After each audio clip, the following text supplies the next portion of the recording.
We live? Are we live?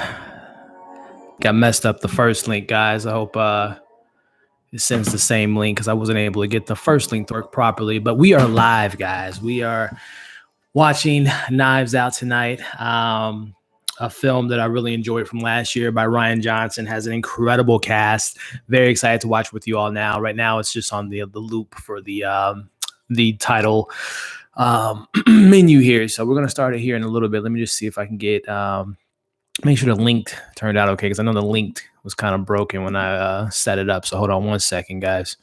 Let me just leave this open here. All righty.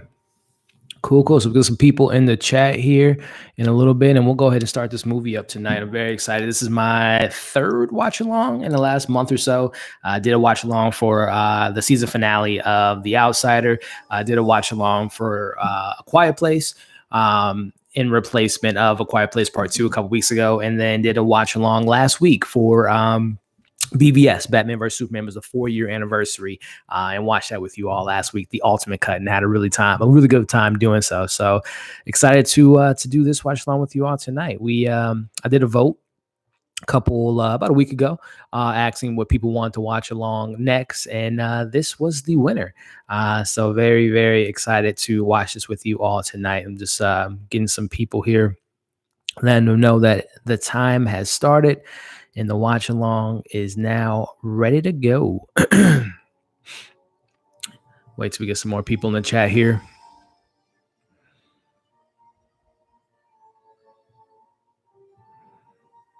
Go ahead and take this one down.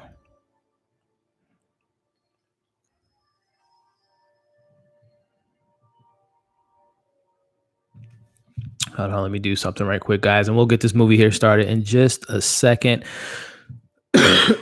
In the meantime, everyone that is joining in, go ahead and give this video a thumbs up.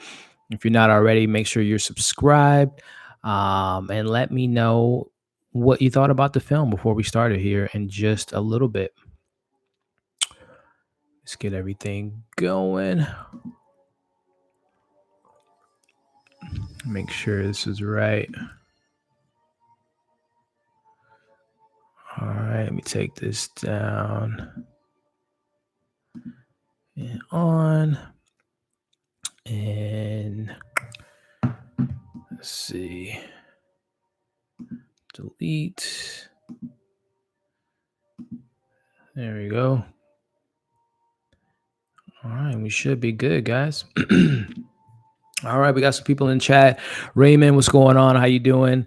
Daryl Witherspoon, first time. How's it going? How does this work? Oh, so Daryl, so this Mr. Witherspoon, what we're doing here, man, is if you have a copy of Knives Out, I have the Blu-ray Steelbook, which I picked up a couple weeks ago, did an unboxing and giveaway for. But yeah, if you guys have a copy of the film, go ahead and queue it up on your Blu-ray.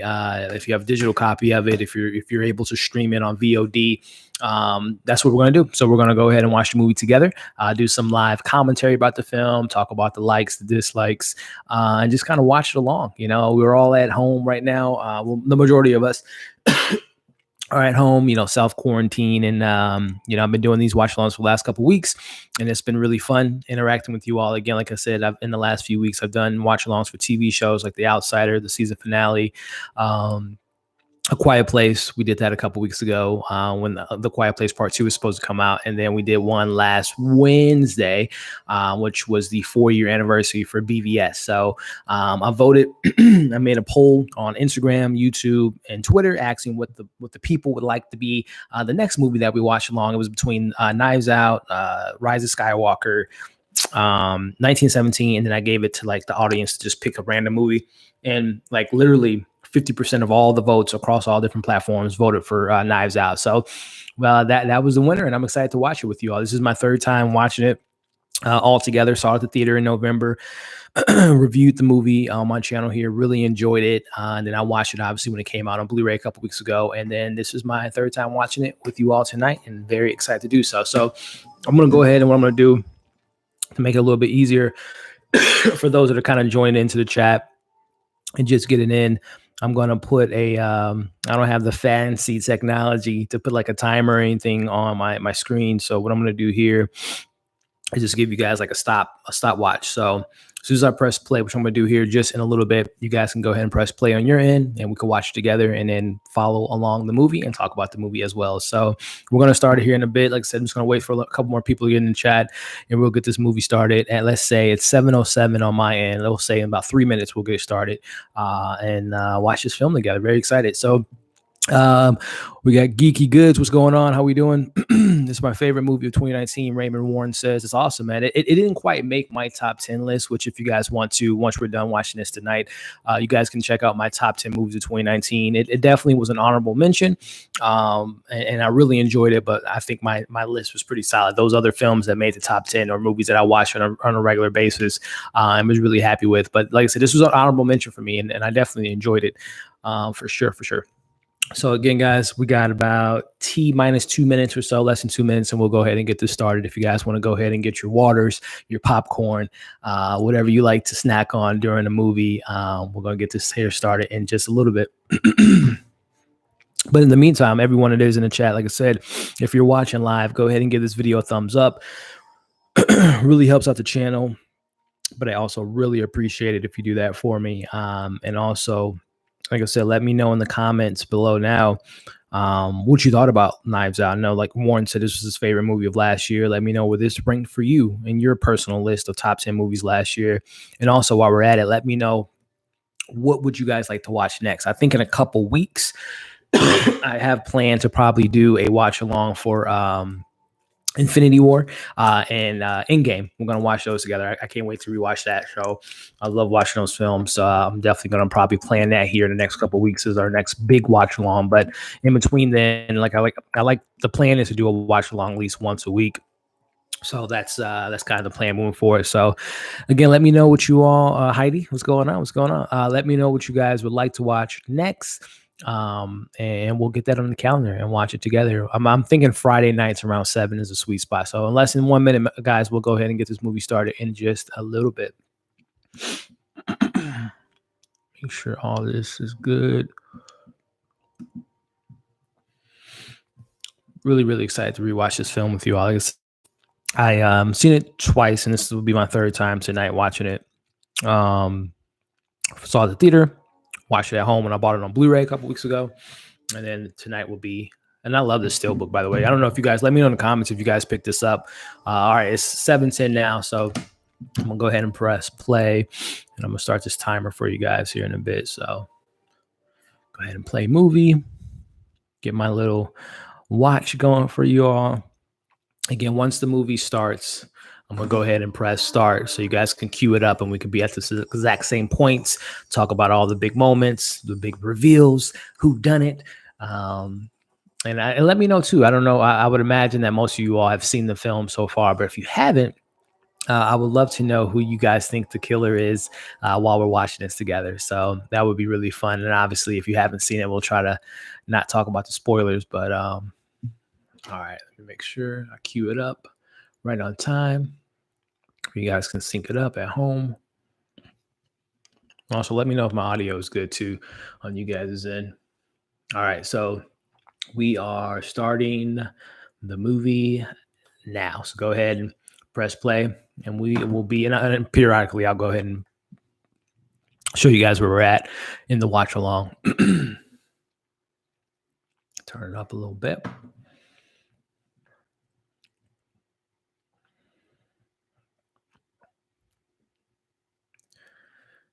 Also, a really cool thing too that happened a little bit earlier, guys. I don't know if you guys, which if you're not, definitely follow me on Instagram and Twitter.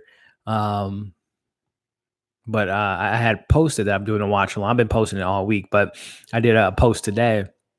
I'm gonna try to pull it up here on Twitter to show you guys. Where was it at? There we go. Where is it? So I did a post earlier, guys, on Twitter saying that, hey, I got to watch along, inviting everyone. And if you guys, I don't know if you can see it that well. It's kind of reflective on my end, but the man himself, the director, Rian Johnson himself, liked the tweet. I, of course, invited him to tune in. So maybe Rian Johnson might pop in tonight. That would be pretty awesome, right? But yeah, Rian Johnson did like to tweet that I was doing this watch along. So like I said, if he has a YouTube, I hope he tunes in or makes an account and tunes in and joins us on this watch along. But I thought that was pretty cool. I know he's a really interactive person on social media. I'll follow him on Twitter. And he has some really good tweets, but I'm a big fan of Rian Johnson. We'll talk about that obviously as the film goes on, but big fan of his work, his writing style, his directing. Obviously, you know, people most recently, they all have to talk about is Last Jedi, which I actually enjoyed, as all the people in the chat probably believe that I said that. No, but I actually enjoyed The Last Jedi for what it was. Big fan of, you know, his other previous works, Looper, Brick. I loved what he did with the episodes he wrote and direct for Breaking Bad. So I'm a big Rian Johnson fan, guys. Really, really happy that he was able to make this film, say what he wanted to say in this film, you know, have a fun time after coming off of all that controversy from the Last Jedi, which I mentioned in my review for this film back in November, that, you know, if it wasn't for Last Jedi, would this film, you know, be here today? You know, I think the Last Jedi was one of the best things that could happen to his career. You know, you know, if you guys aren't too familiar with the story, you know, right after the Last Jedi came out and all the stuff came out with the, you know, the divisiveness of the film and the fandoms and all that stuff, Rian Johnson went off and wrote this movie. You know, he wrote it, I think, in a couple weeks or a couple months or something like that. You know, had his people that he wanted to be a part of the movie, reached out to the big stars. You know, the Daniel Craig, I think, was the big one that he was, you know, hoping that was able to get on board, and it got everyone signed on, and we're here now. So big fan of Rian Johnson. And now I'm even a bigger fan now that he liked my tweet. So brownie points for sure.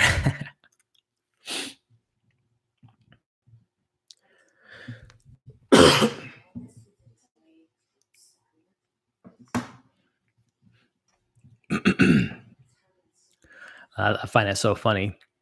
A couple weeks ago, Rian Johnson, or maybe it was a month ago, talked about the whole your heroes when they have iPhones in movies. I thought that was very funny, right? Because now that's something I'm watching for when I'm watching movies is, oh, who has an iPhone? Who doesn't have an iPhone? If you guys aren't too familiar with that story, essentially what Rian Johnson said, and I don't want to, I guess I don't want to spoil it for those that haven't seen it, but again, I'm assuming that you all have seen the film. So this is a little bit of a spoiler. So, you know, you can mute it now if you haven't seen this film, if you're watching for the first time, but essentially Rian Johnson said that Apple doesn't want their villains or the bad guys to be using iPhones in movies. So obviously, like I brought that up because Anna's character had it looks like an Android. But it was just, I just thought that was so funny moving forward and be watching out to see who has what kind of phones are heroes or villains, or who we think is a hero, who we think is a villain, what kind of phone they're using in movies moving forward.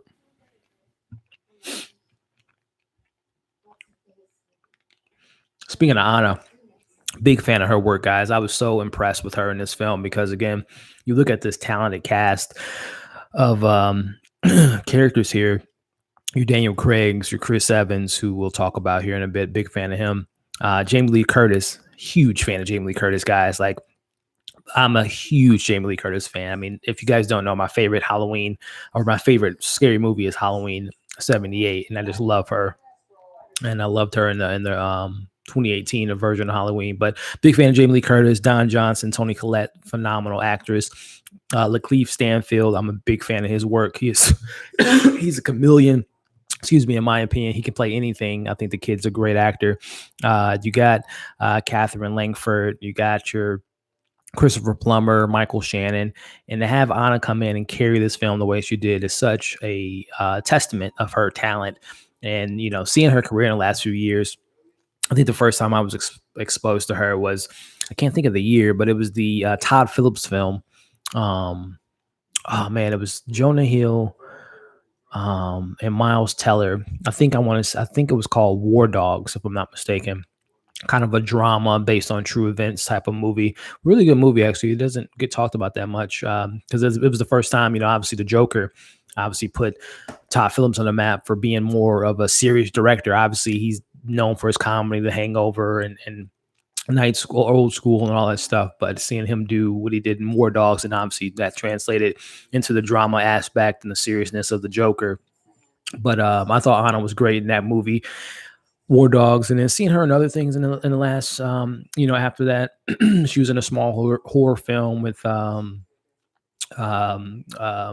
Reeves. I think it was called Knock Knock, if I'm not mistaken.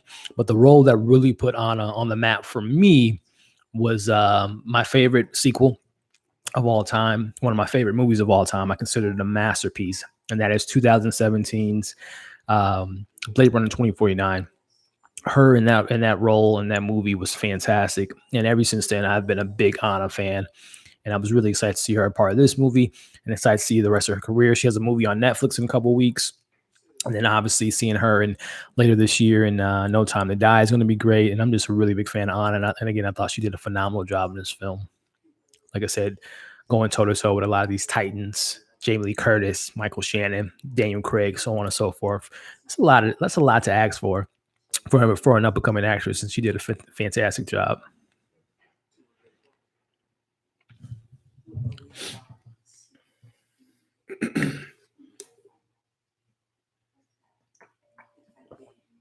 Speaking of future, my favorite cup here, Batman. That's a role I would love to see her in. Maybe one day seeing her cast as Batman in this new Matt Reeves iteration of Batman, and her being cast as maybe Poison Ivy. That would be a fantastic casting. But I'm looking forward to see what she does moving forward. She's such a great talent. Anna, that's what I'm referring to. Hey, what's going on, Connor? How we doing, man? I was just talking about Anna being a great actress, and her just seeing her career from War Dogs to Blade Runner 2049, and seeing her carry this film was great, and just can't wait to see the rest of her career play out. And I was just talking about how I would love to see her playing Poison Ivy in the Matt Reeves Batman moving forward. But I was just talking about how great of an actress she is, and how much, how impressed I was from her performance in this movie, going against Toni Collette of the world, Jamie Lee Curtis, Michael Shannon, Daniel Craig, how she was able to carry this film. She's the heart of the film, essentially, and she just did such a great job. So I'm a big Anna fan. I can't wait to see her in 007 later this year, and just seeing her career continue to grow, because she is such a great talent. And I mean, it doesn't, it goes without saying, she's very beautiful as well, but she's a very talented actress, and I'm really excited to see her career continue to grow. Yeah, Connor says, love Anna so much. That's such a good idea. She'll make a great Anna. Yeah, for sure. Poison Ivy. Do you think Knives Out deserve more awards buzz? I had mentioned it up top, Connor. This film made my honorable mentions of 2019. I really enjoyed this film. And I mentioned that in my review.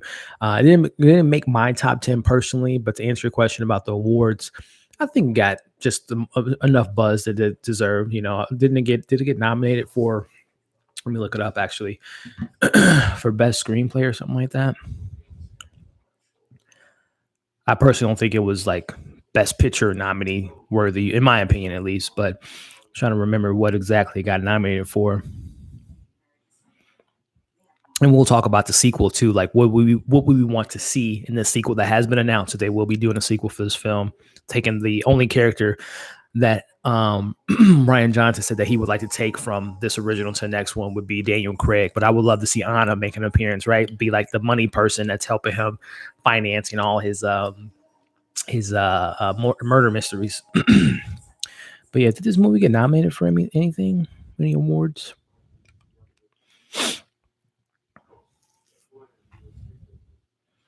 We got some Golden Globe nominations. 3 nominations for Best Musical Comedy, Best Motion Picture, Best Actor, Best Actress for the Golden Globes. But I don't think it got any Oscar love. So if that was your question, ask Connor, in regards to like Oscar buzz, I think, again, I thought it was a great script. Thought it was some great acting, but I don't think it was Oscar worthy, in my opinion, if I'm being honest. But it wouldn't have surprised me, though, because like I said, the script is pretty strong and the performances are really good, but I don't think they're Oscar worthy in my personal opinion. But yeah, I'm looking at it now. The sequel got greenlit on my birthday, which is funny.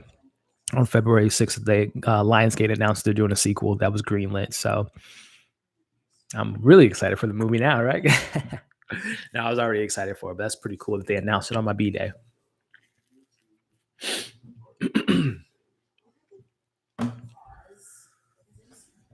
I love the quick wittiness of these characters, and that's another thing going back to Anna's character. How these bigger than life kind of, I don't want to say cartoonish, but these characters are definitely more outlandish than Anna's character. I just love the wittiness and the comedy and just the smart script that Rian Johnson did for this film.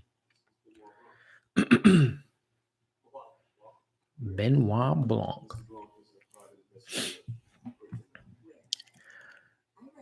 And speaking of Anna, another up and coming actor that I have been very impressed with is Lakeith Stanfield. He is such a great actor, and he's a chameleon at this early point in his career. I think the first time I saw him was in Compton, and then obviously, if you guys watch Donald Glover's Atlanta, I think him as Darius is hilarious, and it's like such a great character. And then seeing him in movies, horror movies and comedies and things like this, the guy is just so great. Most recently saw him in the Photograph that came out earlier this year with him and Issa Rae. And seeing him, obviously in this last year, and seeing him in Get Out. And what was that one movie? The Death Note. I did not like that movie at all. I really disliked that film, but I thought he was, pretty solid in it. But he's a great actor, really good. A lot of great things ahead for that guy. I know he's been campaigning to play. We were talking about Anna being Poison Ivy. Lakeith mentioned a couple on his Instagram, like a couple months ago, that he would love to play the next Joker, which I'm 1000% on board for that, because he has the abilities to bring that character to life.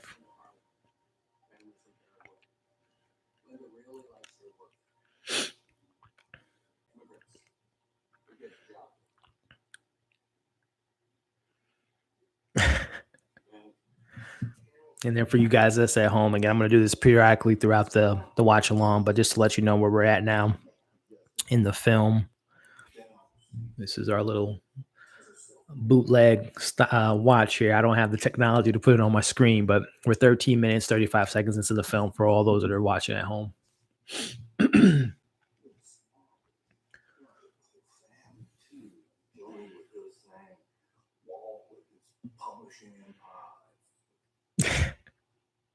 Well, again, I love this dysfunctional family. And it would be really, again, I know Rian Johnson has already stated that the odds of any other character other than Daniel Craig's character appearing in a sequel is pretty slim, but it would be pretty cool if one of them made a cameo. Again, I'm really hoping that Anna makes a cameo.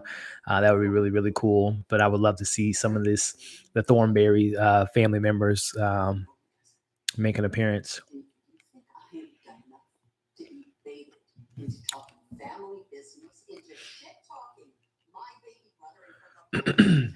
Got to put my subtitles on, guys. I saw it was either a tweet or an Instagram thing I read about subtitles. Like, I literally have to watch subtitles on everything I watch. That's like, at least that's on Blu-ray or something like that. Obviously, live TV. You can't have that. I don't even watch live TV, to be honest. But anyway, speaking of subtitles, it was a tweet. It was like, subtitles are like seasoning. Like, I have to put it on everything. Like, I literally have to put subtitles on, even though I can hear them perfectly clear.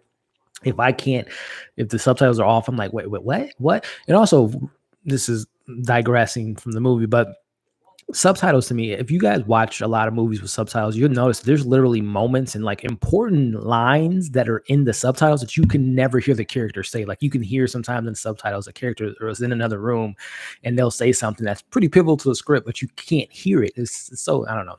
I don't know if that's just me and if I'm totally weird for saying that, but I literally have to have subtitles on everything I watch. Oh, Karen, how we doing tonight? Welcome. Glad you was able to join in tonight. If you're just tuning in, Karen, we are at the, I can't see what that says. Let me put the display on. We are 15 minutes and 51 seconds into the film. For all those that are watching at home, so you can cue it up. Now that's right at, we just hit the 16-minute mark for all those that are watching at home, so you guys can make sure you're queued up at that point. Speaking of funny, which no one was speaking of that, but as far as versatile actors, Michael Shannon, I thought he was so funny in this film. And he's another great actor that he can do anything, right? He's so like menacing, his appearance. He's so tall and just has that serious face to him, but he was so funny in this film. He's just such a great, like I said, versatile actor. And literally, even if I'm not a fan of some of the movies he's in, he's always fantastic. Like I'm trying to think of I might be totally off on this, but wasn't the one of his first appearances in 8 Mile? Wasn't he Kim Basinger's? Wasn't he like the boyfriend that Eminem obviously didn't like? If I'm not he's been in like a lot of movies actually, like a lot of random roles. Like I think he was in Bad Boys 2 as the KKK member. He like has some really interesting roles, but I'm pretty sure Michael Shannon was in 8 Mile. I'm gonna look it up. I mean, obviously he's been in a lot of movies. He's been acting since '93. Yeah, 8 Mile. Yeah, he was in 8 Mile, Vanilla Sky, Bad Boys 2. Yeah, he's a great actor. He's a lot of versatility in his acting. Again, he's serious as all hell, but he's also a really funny actor, vulnerable actor, just a great actor altogether. Just kind of looking at his filmography now. A lot of appearances. He's in some stinkers too. Jonah Hex. I didn't even know he was. I don't think I've even seen Jonah Hex. Yeah, yeah. That was the one with Josh Brolin, right? The Iceman. He was really good in that. Of course, Man of Steel, General Zod. Of course, he was fantastic. One of my favorite villains. I will find him, Laura. Sorry, I'm eating up, crunching into the mic. My apologies. Shape of Water, of course. Yeah, he's a great actor. I love Michael Shannon. In the afternoon in the study. Fun fact for all those at home, little trivia in the comments. Let me know without Googling it, guys.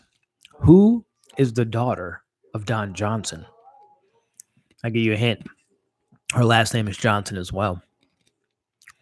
He might have multiple daughters, but there's one daughter in particular that's a famous actress that I wonder if you guys know without Googling it. And when I found this, I found this out like last year who his daughter was, his famous daughter.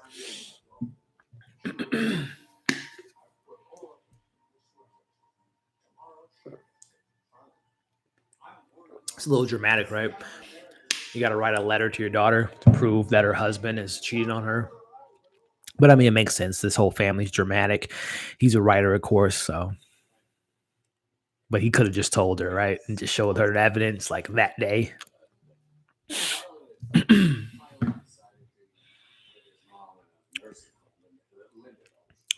The one thing I really love about this film, and there's so many things I love about it, but I just love the twists and turns that we got throughout the film and in regards to who the killer was and who did it and everything that the film had to offer. It's just such a fun film.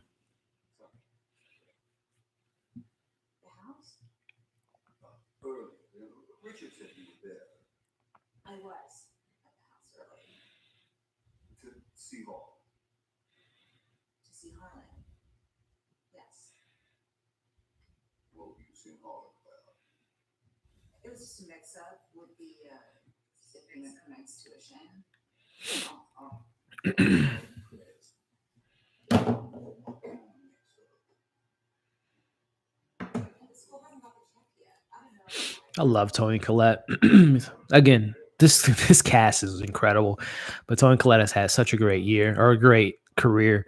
And I love the stuff that she's been picking lately. She's always been great in everything she's been in, from dramas to horrors to comedy. But last couple years or so, seeing her obviously just one of my favorite performances in the last decade, seeing her play the mother in Hereditary, which, I thought that she definitely should have got nominated, but, horror and Oscars don't really mix well together. Unfortunately, a lot of those movies get underappreciated. But another thing that she was in, she was fantastic in. on a Netflix TV series was unbelievable. That was such a great show, guys. I can't recommend it enough. I reviewed this on my channel. Was it? I want to say it was last year. Unbelievable came out. It was a 7-8 episode miniseries based on true events, and it was so great. Her and Catherine Devers and something Margaret. I can't think of her first name right now, but Toni Collette was great in that show. And again, she's great in everything.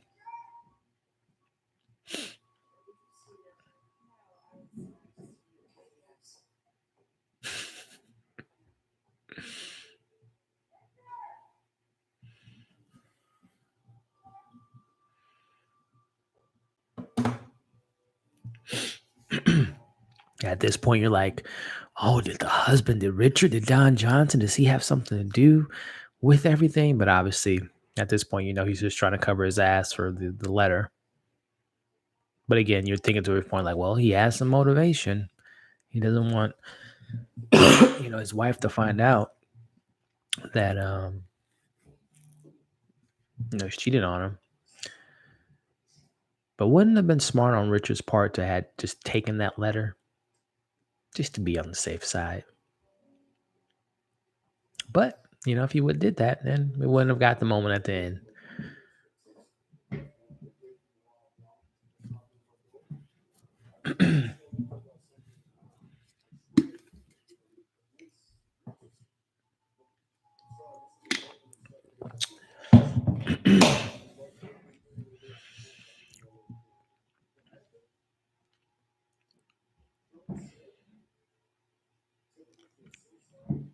Wasn't speaking of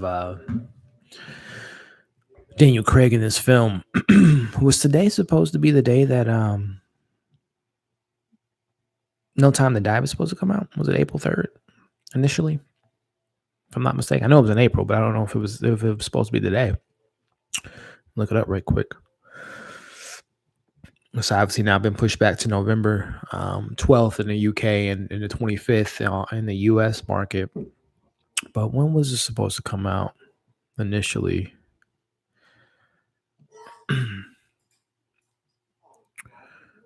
Where was it? March 4th, they announced a delay. April 20. Yeah, this is April 20. I can't remember. I think today was supposed to be the day that tomorrow No One Ever Died or No Time to Die was supposed to come out. But we all know, it's pushed back. Then we got a bunch of other movies today that was announced about being pushed back. Or having its release date, in the last couple of days. A Quiet Place 2 got pushed to September.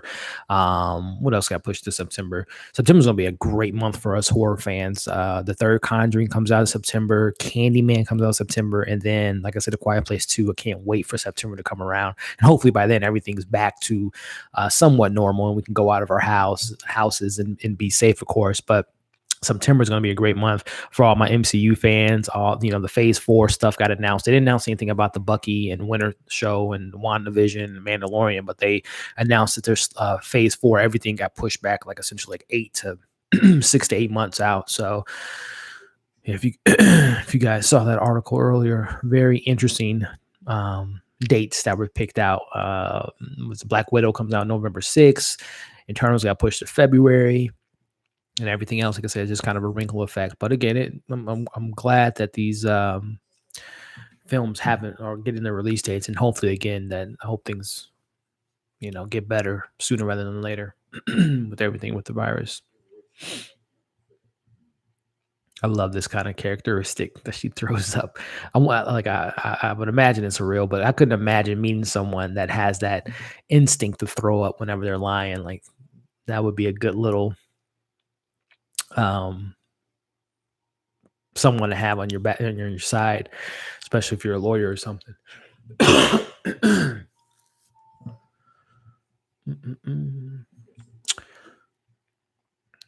Haran, what's going on? Hey, what's going on? What's going on? Topher, sorry, couldn't join you. Not feeling all that great, but wanted to stop in and say thanks. Well, I hope you feel better, man. I hope you're doing well. Hope it's nothing too serious. And best wishes to you, my friend. I appreciate you stopping by again. Get well, man, and I hope you get to feeling better soon.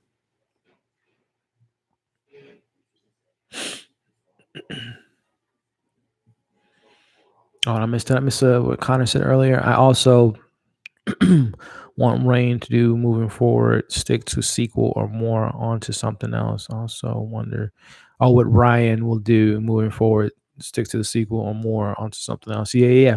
I don't know if his next film will be Knives Out 2. He seems like the type of director, writer that wants to dive into something new before diving into something, old. And I mean, of course, this would be newer, a new story, some new characters, but I'm saying just something new in general. But I wouldn't be surprised if this might be his next film, considering the fact that, Lightning in a Bottle, this film, this film did phenomenal at the box office. Matter of fact, let me look that up right quick. Yeah, it was a $40 million budget and grossed over 340 or 312 million worldwide. That's awesome. So yeah, I mean, you want to continue that momentum, and I would imagine, especially with a lot of time to at home and not working on anything else. And I'm referring to Rian Johnson, but writing the script now and putting this thing out in a couple years would be pretty awesome. But like I said, I wouldn't be surprised if he does something completely different before diving back into this world.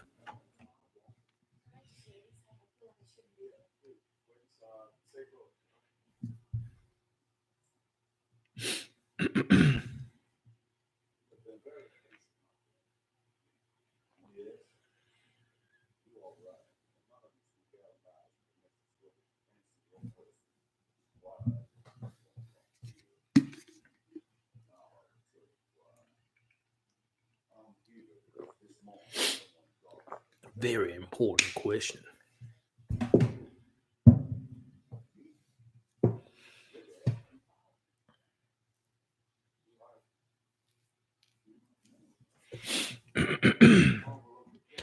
Like I said, guys, let me know in the comments. Just kind of thinking ahead here, but just would love to know what you guys would like to watch next week, to put on the calendar. I know probably by the end of this month, I definitely want to do a watch along for Infinity War and Endgame, potentially like back to back or 1 week and then the next week watch, the next one. But let me know next week what you guys would like to watch. I'll probably do a poll here sometime in the next few days on my Instagram and YouTube, of course, and Twitter. I'm thinking Rise of Skywalker just came out. I could put that on the list. Trying to think of some other stuff. Jojo Rabbit just comes to mind. I would love to rewatch with you guys. John Wick 3 just came to mind. Horror movie, comedy, something on Netflix or Hulu, HBO. Let me know what you guys would like to watch next week, and we can definitely get that set up.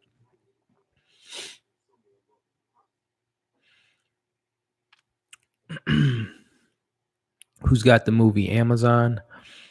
Are you referring to Knives Out? I'm pretty sure. Yeah, I'm sure it's probably on Amazon. But if not, like I said, I'm watching it at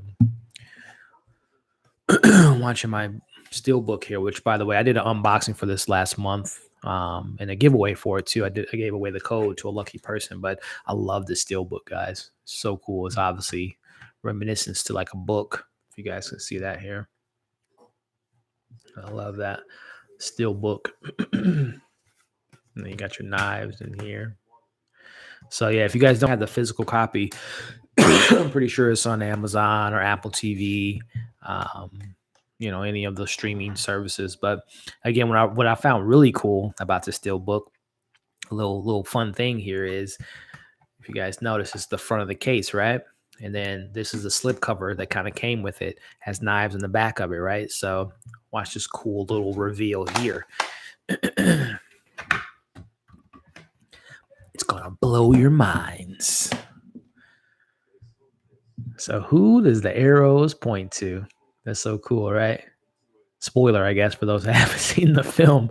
But if you guys can see who the arrows are pointing at there. Yeah, that's pretty cool. Again, attention to detail. I love when stuff like that these Steelbooks aren't cheap. So I love when, people, the art department and the people that put out these Blu-rays, when they put some effort into, $30 movies. I love that they do stuff like that. So little cool thing there.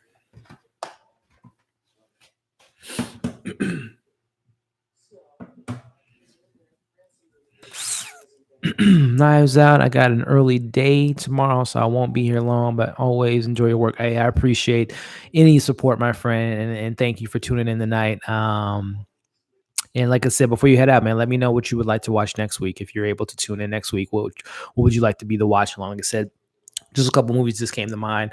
Was Rise of Skywalker. What did I say earlier? John Wick 3, Jojo Rabbit, and also today, if you guys have Disney Plus, Onward is available on Disney Plus, which I saw that movie last month and reviewed it. But if you guys want to watch Onward, we can do that together. If you guys have the Disney Plus service, we can watch that maybe next week.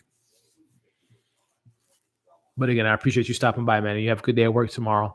All right.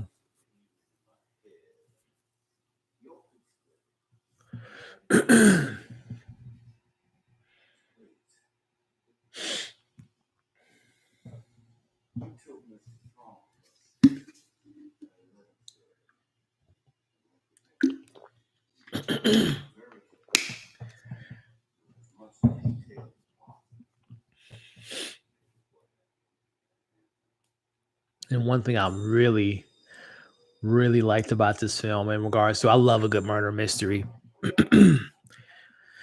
Whether it's a movie or a TV show, I'm just a big fan. And I love that they kind of give you the what happened, but how, and obviously the rest of the film unravels more of the mystery. But I love how it just immediately within the first half hour, kind of exactly what happened and how they're covering it up. But obviously, as the film, like I said, unravels, you figure out that there was some more stuff involved. But I love that they just kind of threw you off, right? At least it threw me off. And I'm the guy that like, I go into murder mysteries, I go into horror films, I go into these movies that kind of, I don't want to say rely on big reveals, but kind of have that element to the film where it's like you're unraveling a mystery. I'm always the one that's like, I got to pay attention to all the details where I can figure out before everyone else does. And I'm like, when this film throws that at you, I'm like, oh, wow, that just threw me for a complete loop. Obviously, they lay the chips on the table and they let you know what happened, but how is the rest of this film going to play out? I love how how Rian Johnson did that.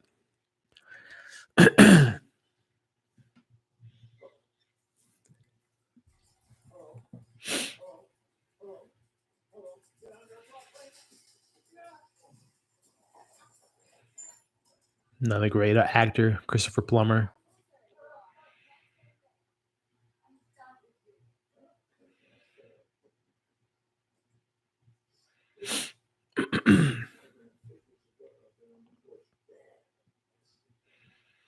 Man, she is. We were talking about it last week with BVS and how incredibly talented Gal Gadot is, and so happy that she's in the role. And I'm very excited to see Wonder Woman 84 later this year. But we're just talking about just like extremely beautiful people, and Anna's right up there. And again, going back to my casting suggestion, I would love to see Anna, being cast as Poison Ivy, and man, that screen would be on fire. You get Gal Gadot in a scene as Wonder Woman, get Anna on the screen as Poison Ivy, and then give me, put Zoe Kravitz, who's the new Catwoman. I'm gonna lose my mind. Very talented actresses, but they're all very, very attractive. Love this little Easter egg here. So much of me and this kid, and as he grabs the knife, goes back to that scene towards the end of the movie when Ransom's attempting to kill Anna's character. And I love this line here where he kind of ties back. Can't tell the difference between stage prop and a real knife. Yeah. Great little Easter egg there, and ties into that final moment at the end of the movie, towards the end of the movie.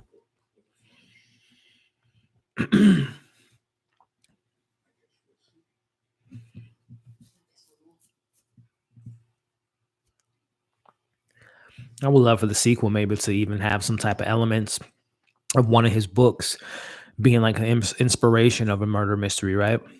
Like there's some copycat person trying to copy one of his books, one of his murder mysteries, and that kind of ties it back to the first one, and to a certain extent.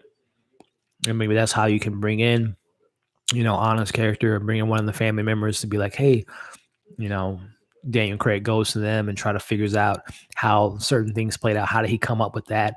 Who was around him when he wrote it? Because they're going to be influenced by him. So that'll be a nice little way to spin into the sequel potentially and get connected to the original.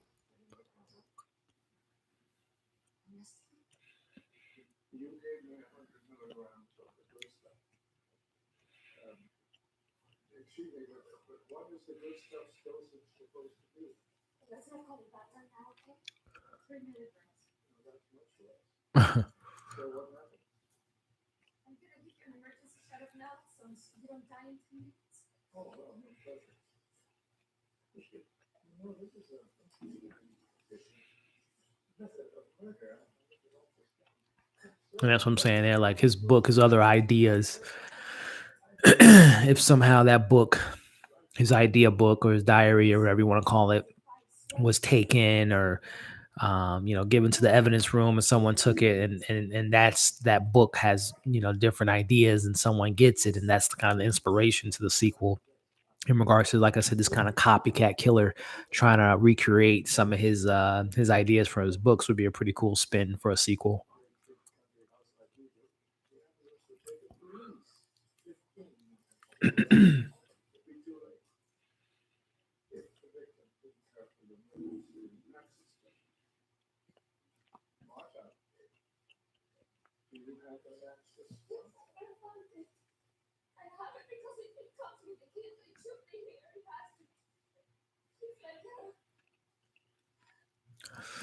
And as Daniel Craig's character says later on, that if they would have just called the ambulance, he would have been fine.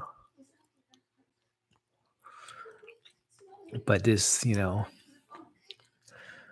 I said, these characters, this family is so dramatic. His idea to resolve the situation is to kill himself.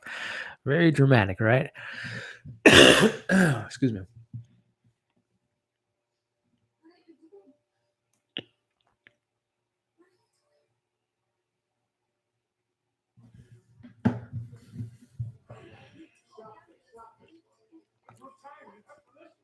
Dramatic, bro. You're dramatic.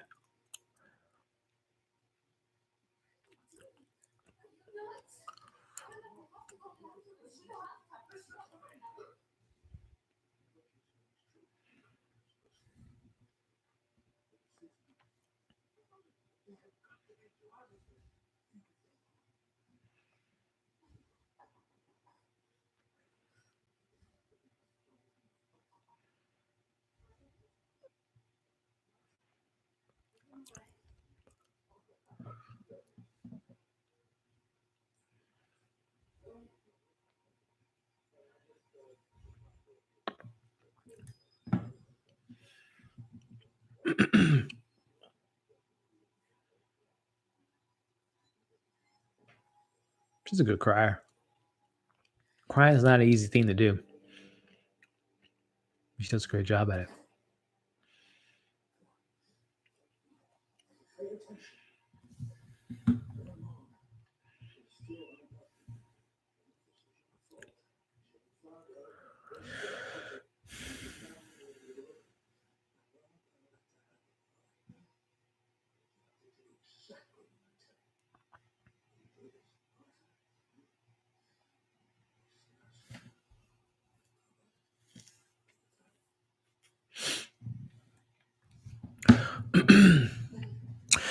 Connor says, "Love Craig in this so much, man. He's my favorite." But oh yeah, without a doubt, Connor. Same here, my friend. He is. And I guess I shouldn't say without a doubt because I'm not gonna lie. I haven't seen every James Bond film. I've seen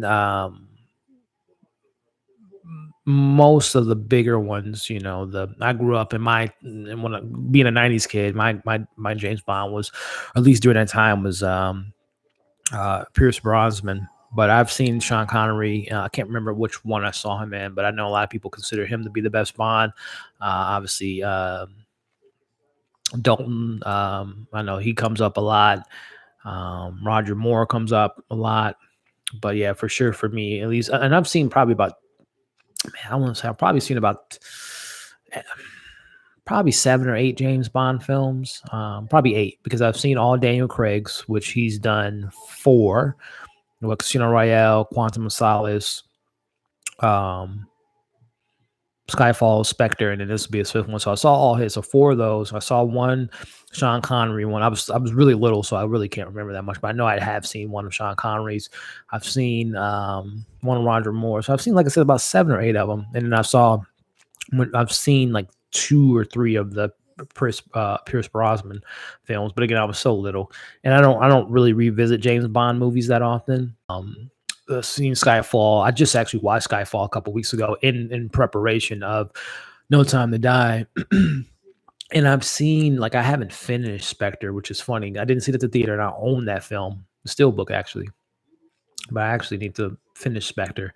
Um, but yeah, to go to your point though, like I said, at least from all the Bonds I've seen, Daniel Craig is my favorite, and probably my favorite James Bond movie is probably Skyfall. It's between Skyfall and Casino Royale.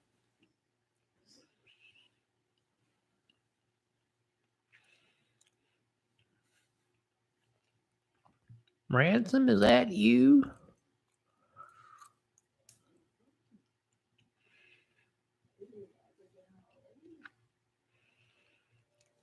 And again, for all you watching at home, we are 43 minutes into the film, exactly 43 minutes. So if you guys are watching at home, we're all linked up.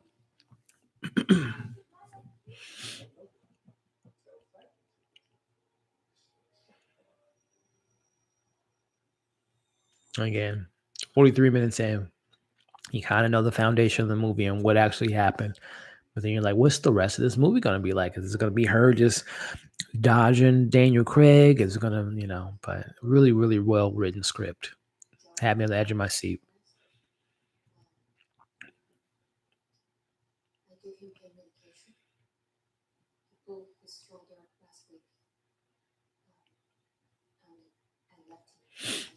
I'm so mad that that first link that I sent out didn't work properly because all these links are going to be broken now for everyone that I sent it to that's going to be watching it later for the replay. But I guess it is what it is.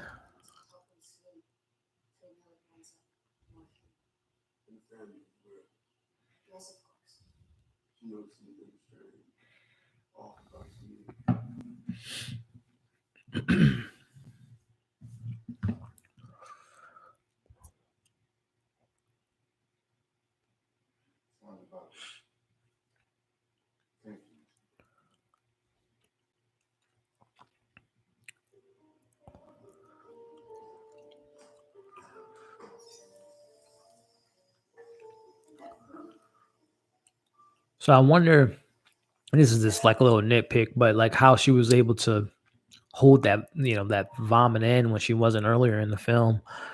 I mean, I guess it's mind over matter, but she was able to control that interesting reflex of hers.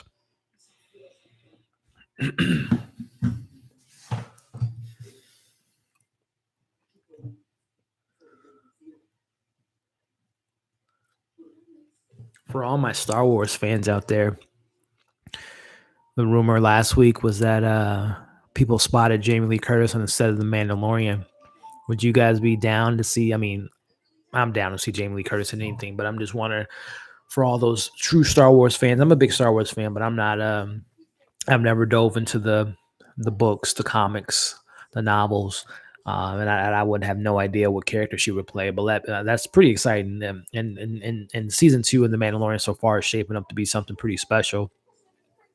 If rumors are true about Rosario Dawson being cast as Ahsoka Tano, and the people that's been brought in so far, I can't think of the actor's name, but the guy from the first Terminator is not Reeves. What is his name?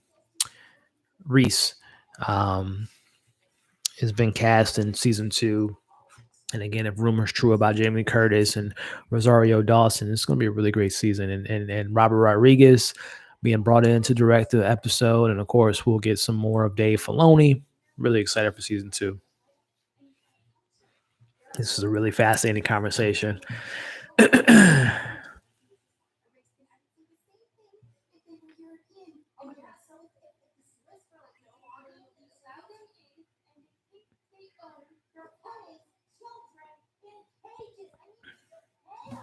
Again, I love how Rian Johnson puts this conversation out in front of the audience, right? Because this is something that, this channel isn't about politics at all whatsoever. I really don't like to talk politics in general, but I love how Rian Johnson has a pulse on the zeitgeist right now. And this, when he was writing this film, this was obviously during the time with the everything being brought up with immigrants and building a wall and all that nonsense, in my opinion. But this was, these are conversations that people had during that time last year and when he was writing in 2018, and still conversations that are being had today. But, I'm one of those people that I know some people aren't fans of when movies throw in these particular threads or storylines, or they want to go to a movie and be kind of freed and not have to worry about real life consequences or real life topics. But I'm fine with it, because to me it makes it more in a sense relatable, right?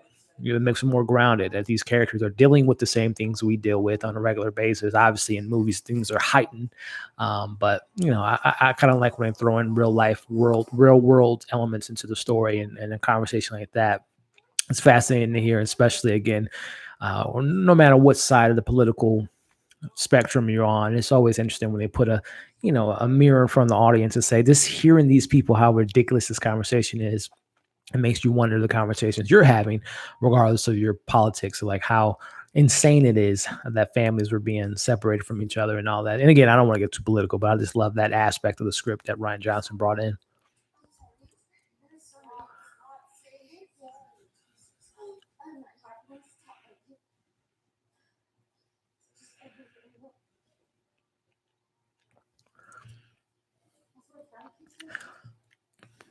What's her name? Catherine Langford, right? Is that her name?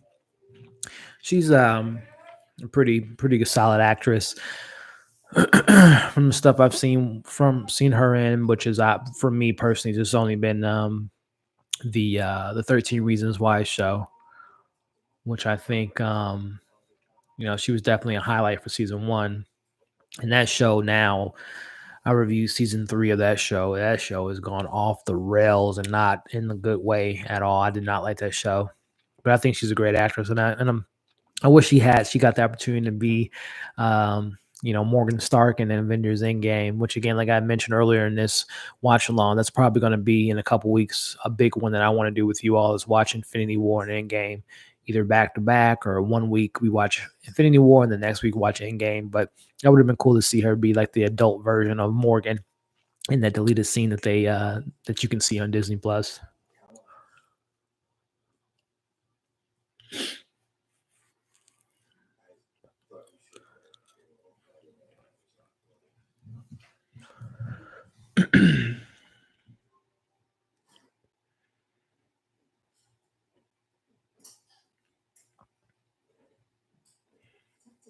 Very 007 of Daniel Craig hiding in the shadows, smoking a cigar.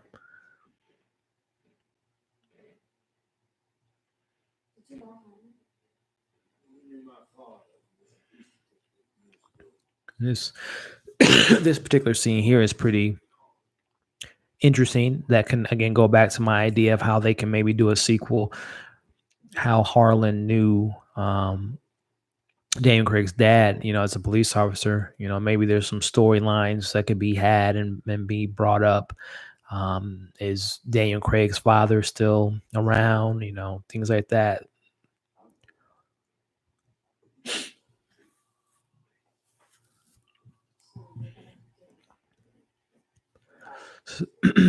Did you guys like 2017's Oriental Express? Did you guys like that film? I've only seen it the one time at the theaters, and I enjoyed it for what it was. I thought the performances were pretty solid across the board. I thought Kenneth Branagh did a great job directing, and also the acting from him was really solid. And we're supposed to get a sequel this December, I think, right? Um, Nile River, I think is the title of it, if I'm not mistaken.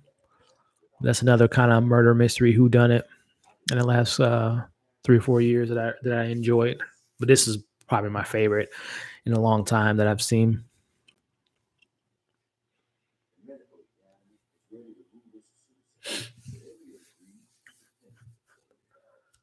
I love that they spell Elliot with 2 L's and 2 T's, right? That's the best way to spell it. I totally forgot that was Lakeith Stanfield's character's name, by the way, too. I knew it was the reason why I liked him in this movie.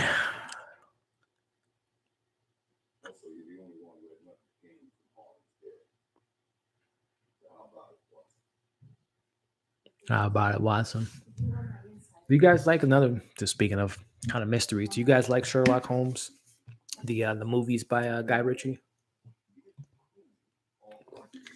which we supposed to get the third one next. Oop, can you guys hear me? Hit the mic. Sorry about that. But do you guys like Sherlock Holmes? Are you excited for the third one coming out in a couple of years? I personally really enjoy the first one.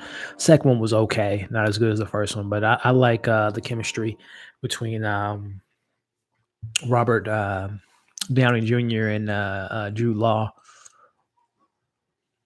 Like I said, the second one wasn't. I don't say it was bad, but it wasn't nearly as good as the first one, in my opinion.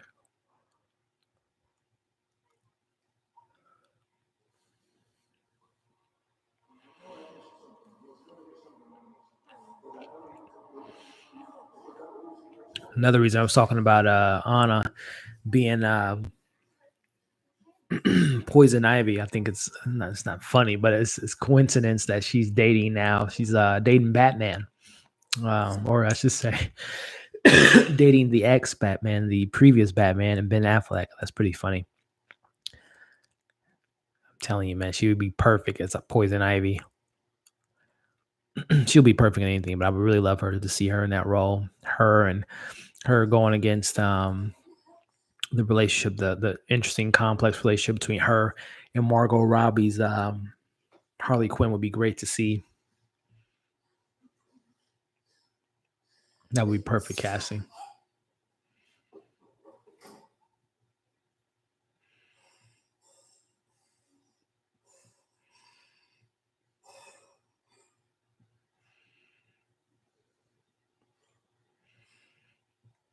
Like I said earlier, she is really the heartbeat and the emotional connection of this. Like I said, all these other characters are so, and I don't mean cartoonish in a bad way, but they're just so heightened compared to her character. But I just love how she's the audience in a certain extent for us, and seeing her in this movie. I thought she's just so great.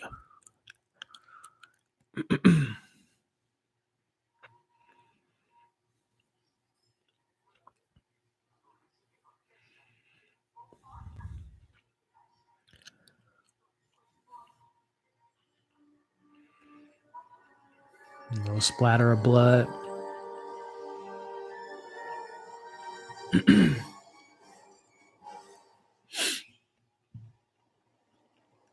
Speaking of that conversation we were having earlier about Rian Johnson talking about the Apple doesn't allow their villains to use their phones in their in movies for the bad people. I wonder, is there any other brands out there that tell studios that don't wear certain clothes, don't eat certain food, don't have certain things on the screen besides Apple? I think that's such a funny thing that Apple has. And I wonder, do they sue the movies or the production team, or not the production team, but the producers, if they do have a villain? Like, I literally want to watch all the movies I own and see if that is true, that Apple doesn't allow the villains to use iPhones. And if they have, how long has that rule been in place?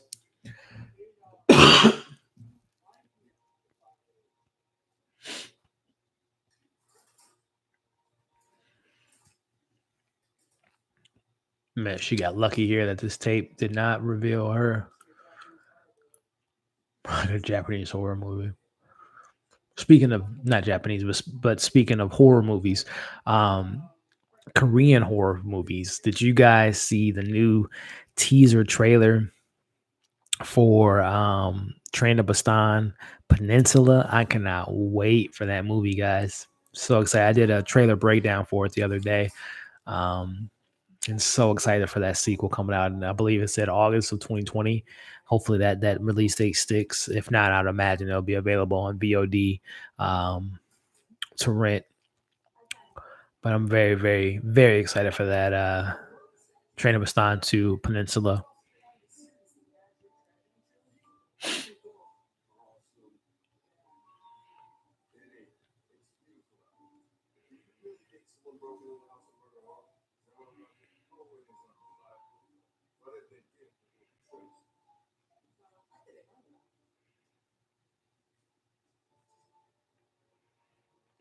My grandma used to have those on her refrigerator, little cherry magnets.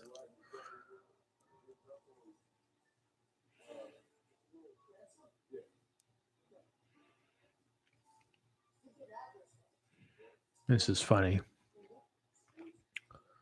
They're walking across the mud.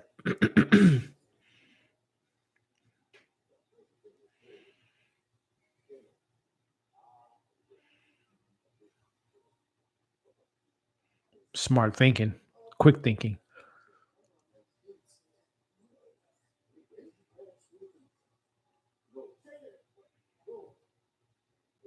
Okay. Whoa. Okay. Daniel Craig channeling his inner Al Pacino.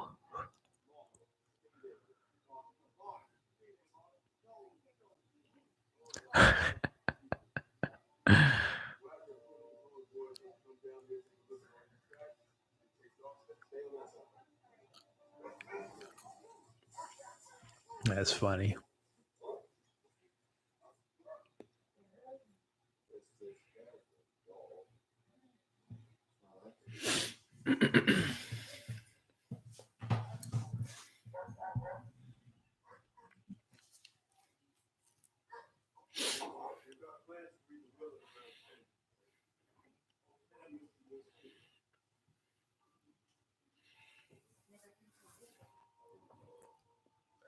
I watched. I haven't watched this. I'm a big fan of watching special features. I need to watch the special features of this movie just to kind of see the ins and outs of the making of the film and the process. Obviously, this beautiful home. And I'm gonna probably watch the special features after we're done watching this tonight.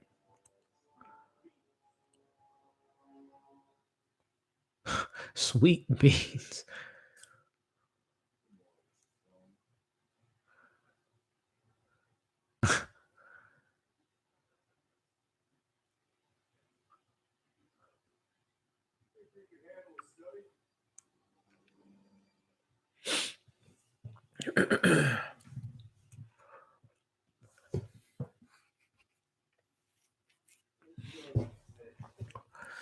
See who we got in the chat here.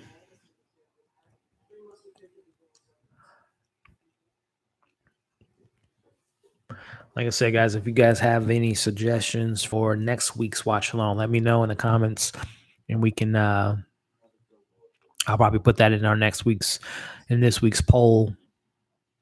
I was just watching this today. Had to turn it off because it requires one's attention for 4-year-olds who's demanding my look so far though. Yeah. Dark Demon Queen says that they were watching it earlier. I had to turn it off because it does, especially if you've only seen it for the first time. Definitely one of those, got to pay attention to every little detail. And like I said, this is the third time I've watched it, so I definitely have the opportunity to kind of talk to you all and commentate about it. Man, I didn't realize this. It takes what, an hour. Again, for all those watching at home, let me make sure that my timer is synced up with you with the runtime. An hour. Yeah, it's pretty close. So again, for you all watching at home, we're an hour and 40 or an hour and 1 minute into the film coming up here in a bit. For you all watching at home, we can sync it up to where we're at.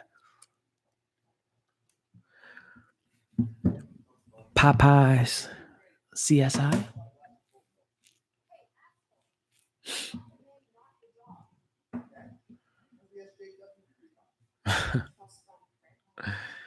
um, with Dark Demon Queen, which is a pretty awesome name, by the way. Yeah, I heard that movie was pretty good. The new Jesse Eisenberg. I can't think of the actor's name, but I gotta check that out. Um, Color Out of Space. Is that the that's that new Nick Cage film? Yeah, some films I saw. Mandy. I saw that for the first time last year. But no, those are some really good. Those are two films that's on my watch list there. Did you enjoy them? Let me know what you thought about them. Again, I love your name, Dark Demon Queen. Let me know what you thought of those films that you just recently saw. Like I said, two of those are definitely on my queue, my watch list here. Excuse me.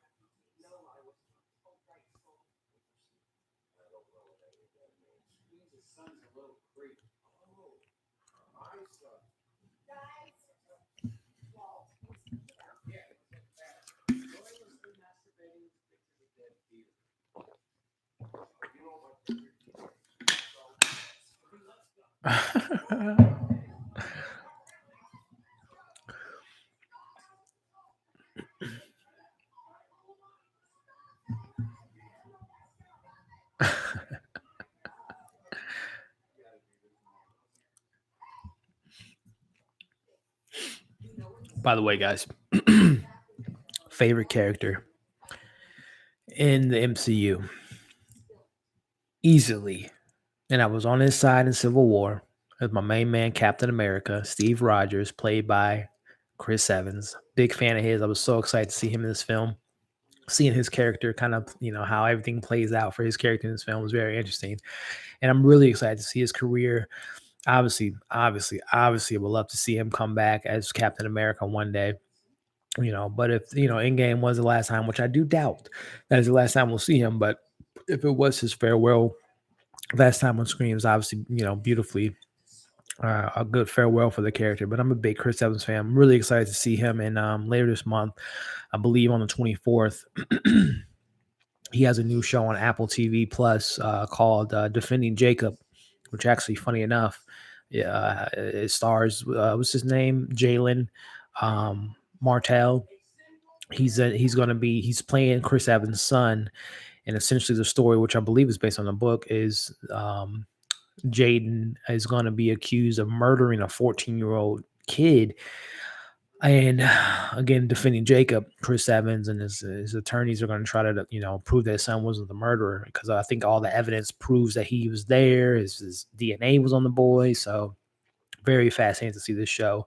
Like I said, that's on Apple TV Plus, which if you guys don't know, I have reviewed probably all of the shows that's been on Apple TV so far. Just recently, I just reviewed the finale of Amazing Stories today. I've seen C, reviewed all those episodes week by week, reviewed The Morning Show, Dickinson, Servant, watched the first 3 episodes of For All Mankind, Truth Be Told. So I'm a big fan of most of them. Not all of them are great, but I'm really excited for Defending Jacob and seeing Chris Evans in the main role and seeing everything, the mystery of that story being unraveled.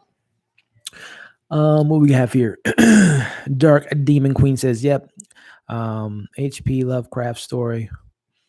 Yeah, I gotta check those out for sure. Love him and thought all 3 were excellent. And thanks. Sometimes I think it scares the normal people." Yeah, so you talking about Chris Evans the first thing you said, and thanks. Sometimes I think it scares the normal. Oh, are you referring to those films, or? Let me know what you were referring to about the scary for normal people. And then she says, "Can we do a watch along with Joker?" That would be fantastic. I love that idea, Dark Demon Queen. Definitely a film that I bought the Blu-ray and I haven't watched it since. It was one of my favorite films of 2019, by the way. It made my top 5, but I've yet to rewatch that film since seeing it back in October. So I love that suggestion, Dark Demon Queen. That might be our next watch along. And I hope you can tune in. I think that might be my next watch along for next week, guys. I love that suggestion. Again, I'll do a poll on YouTube and on Instagram and on Twitter. But I like your suggestion. I like where your head's at, Dark Demon Queen. I would love to rewatch. And again, that would be my second time watching the Joker after and my first time seeing it since watching it in theaters back in October. And the reason, and again, it was in my top fives. I'm a mood, which I think a lot of us are, but I can't just put on any movie. I have to like sometimes be in a mood for certain films, certain genres. Like I love the Joker, but that's a very deep film in regards. You got to be in the right mindset to watch that film. You can't just watch that on a sunny day. At least I can't. And not that saying that the day has to be terrible or raining outside, but I have to be in the right mood. And like I said, I love your suggestion. That might be our next watch along. But like I said, that'll be my first time watching it since the theater experience. Mo in the house. Thor and Morgan are in the chat, guys. It's official.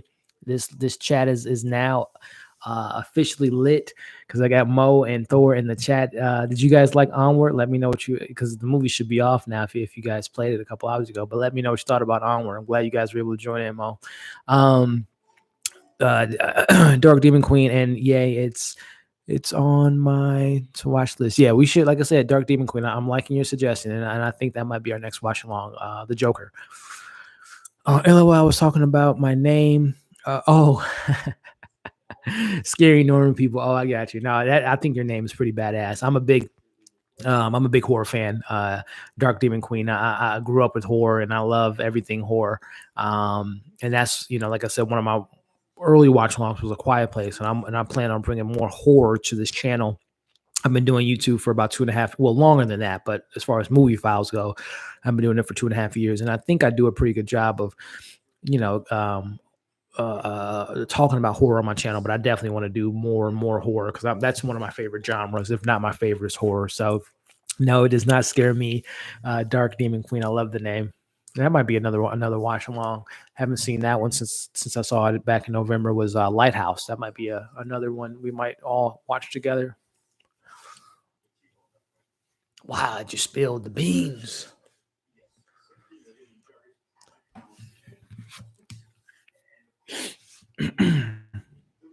So, Mo, let me know. What did you and Thor? What did you guys think about Onward?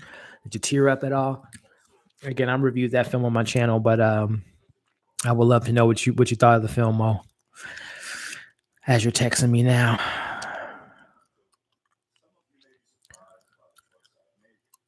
AD. So what? AD. You talking about AD? Oh, yeah, I know what you're talking about. If you're still in, Mo, I know what you're talking about. I appreciate it. A little inside joke. Morgan said, or Dark Demon Queen, love horror, doesn't get enough credit. Yes, you and me both, Dark Demon Queen. I couldn't agree with you more. We were talking about it earlier, and particularly with Toni Collette. Her performance in Hereditary, and she's been phenomenal her whole career, but her performance in Hereditary is fantastic. Jamie Lee Curtis's film, my favorite horror movie of all time is 1978's Halloween. And one of the coolest experiences I've had in my life, theatrical experiences, that is seeing Halloween in theaters. I saw it in my local kind of like art house film last October. And that was such an amazing experience. I've seen Halloween a bazillion times. I've always seen it at home. And whenever it would be re-released at the theater, I always missed out on it. But this past Halloween, one of the coolest experiences was seeing the 1978 Halloween in a art house film. It was just such a cool experience. But again, I love horror, and I can talk horror all day with you, Dark Demon Queen. I'm a big fan. And I was talking about it earlier. For us horror fans, I can't wait for September. Obviously, I'm hoping that everything is fine by September in regards to the state of the world and everything that's going on with the virus. But I am looking forward to movies in September for horror fans like myself. We're going to get The Conjuring 3, which I think the subtitle is The Devil Made Me Do It, which I love that subtitle. And I'm excited for Candyman and also A Quiet Place Part 2. So very excited for those horror films coming out in 5 months. No, it isn't, Jamie. It is not. Dark Demon Queen says, just watched The Lighthouse 2. Got to rewatch it. It was a trip. Yeah, I saw another cool theatrical experience. I saw that film, um, um, and it was like a 7 o'clock showing, probably about like 15, 20 people in the theater. And it was just such an experience watching that film. No one was on their phones, being distracting. Really, and that film actually made my top 10 of last year, by the way, The Lighthouse, which, like I said up top, guys, if you guys just once you're done watching this, if you want to see kind of my top 10 movies of 2019 and see, what made my list, because I mentioned that I really enjoyed Knives Out, love Knives Out, but it didn't quite make my top 10. But anyway, like I said, The Lighthouse made it, so definitely check that video out when you guys are done.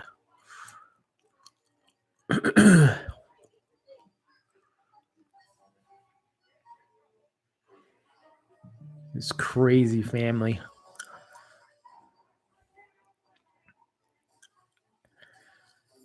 I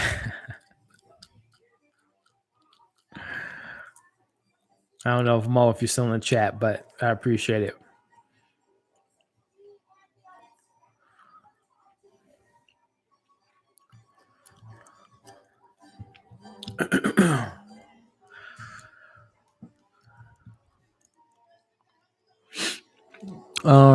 Demon Dark Queen says, love Candyman and can't wait for that one. Yeah, you and me both, Dark Demon Queen. I did a trailer reaction to Candyman when when the trailer premiered last month, I want to say.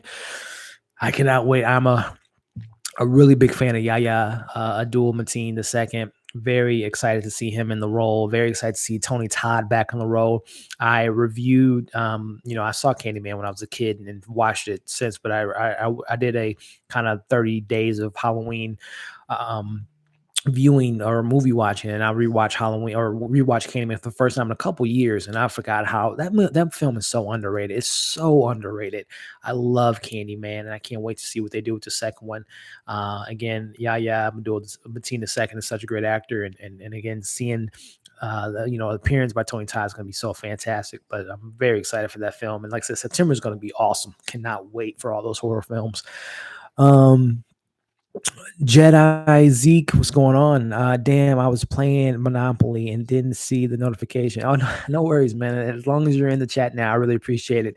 And we were just talking about some other suggestions for some future watch alongs. I had mentioned earlier for all my MCU fans, I'm going to probably do a watch along in a couple weeks for Infinity War and Endgame. Can't wait to rewatch those with you guys. Those are some of my favorite top tier MCU films, actually number 1 and 2, if I'm being honest. And I guess you guys have to watch the watch along to see which one is number 1 and which is one is number 2 for me as far as MCU movies. Speaking of MCU, I got to find that sweater that Chris Evans is rocking. But no, I'm glad you're in the chat, Zeke. But we were talking about some other future watch alongs, and probably next week, I think, from the suggestion of Dark Demon Queen, the Joker might be our next week watch along, which I haven't seen since October, and I would be really, really excited to rewatch that with you guys. Excuse me. But I'll do a poll probably in the next couple of days of Joker, Rise of Skywalker, Jojo Rabbit, John Wick, maybe. I'm just trying to think of this random, The Lighthouse. Just trying to think of some movies that would be fun to watch next week.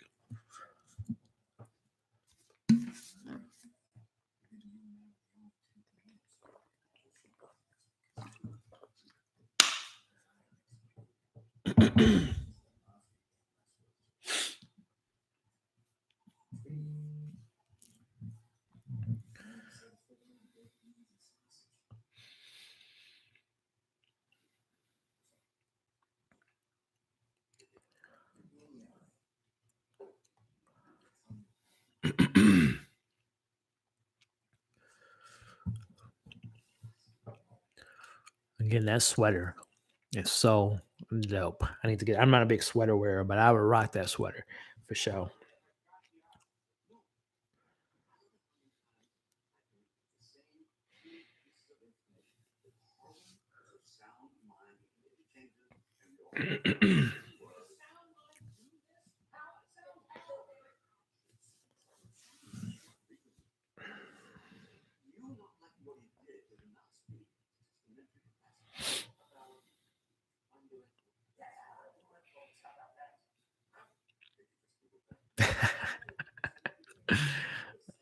Again, like I said, I love this script, guys. It's so witty and so funny.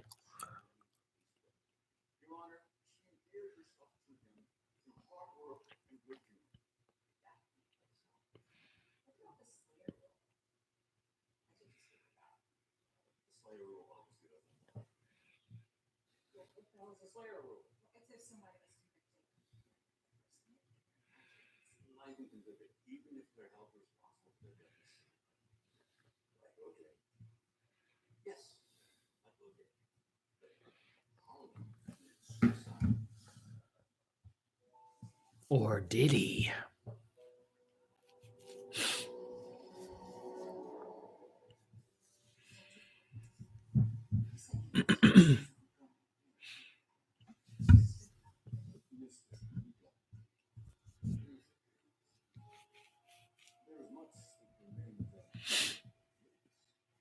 I suspect foul play. Was that a good impersonation, guys, of Daniel Craig's Kentucky Fried CSI accent? I suspect foul play.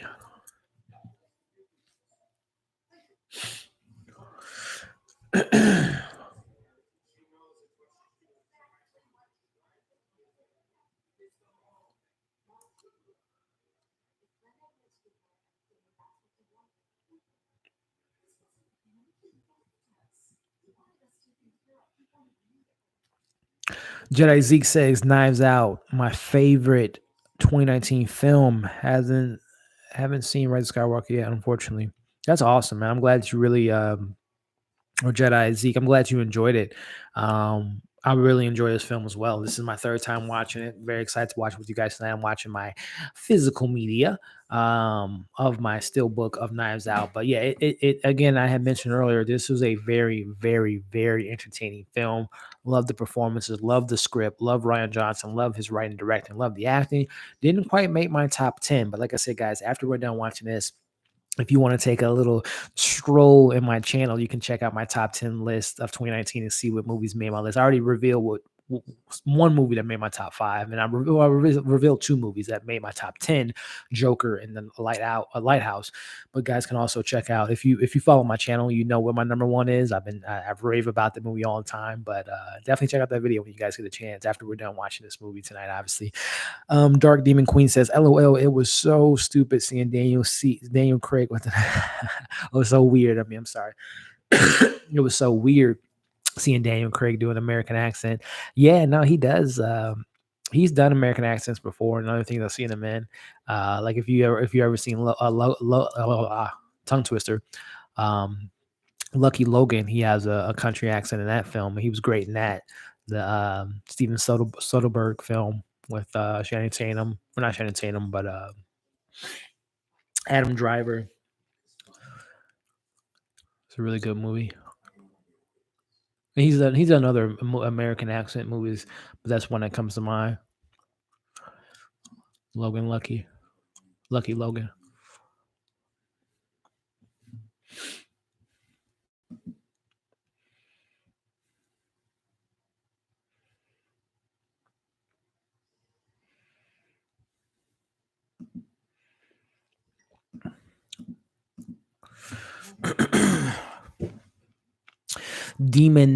Dark Demon Queen. Oh shoot, I've seen Lucky Logan. Completely forgot about that. Yeah, no, he's in that film. He's great in that movie too. He's definitely a very interesting character. Which, by the way, I mean, we were talking about it earlier in regards to ideas for the sequel. As I had mentioned, Harlan's book, his little diary of ideas of putting things in his book. If someone came across that and you have like a copycat killer, Dan Craig's character mentioned that Harlan and his dad knew each other. Maybe there's a little storyline there, maybe. But I had mentioned that um, that those would be some cool things for the sequel. And Daniel Craig was so great in this movie. And I'm excited to see him in a sequel as well.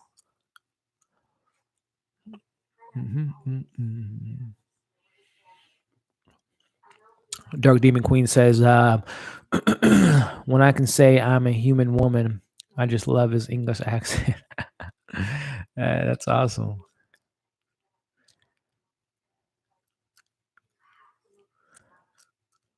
He's a great actor.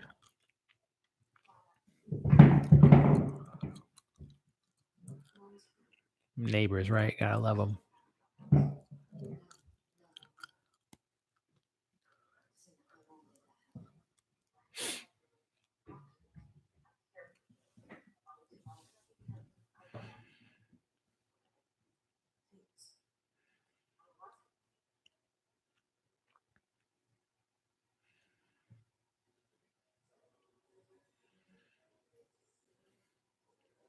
That family.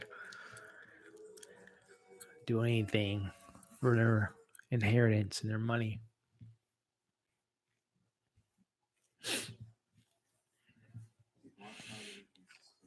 Dark Demon Queen gotta pop off though because I will watch this later and don't want spoilers.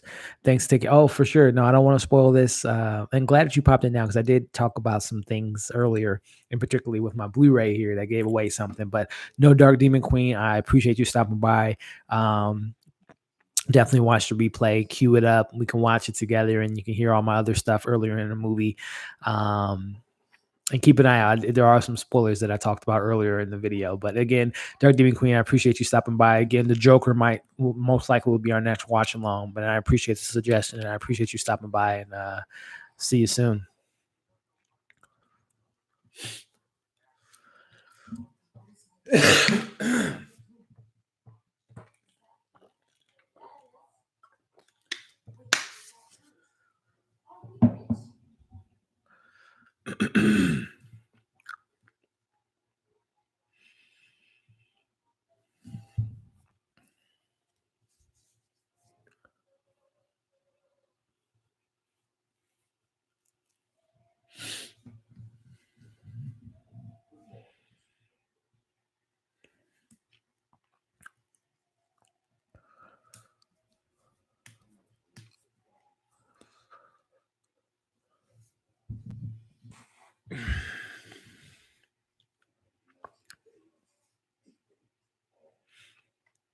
I mean, honestly though, Mrs.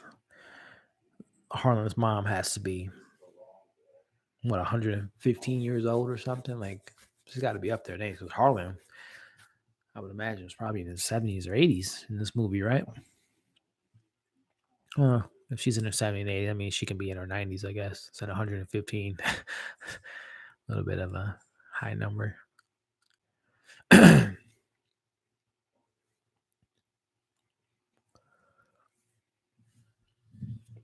And I was talking about Honor earlier. Another film I would love to rewatch with you guys is one of my favorites of all time. And I consider a masterpiece, and that's Blade Runner 2049. Really, really big fan of that film. And whenever I get the opportunity to watch that, I just love it.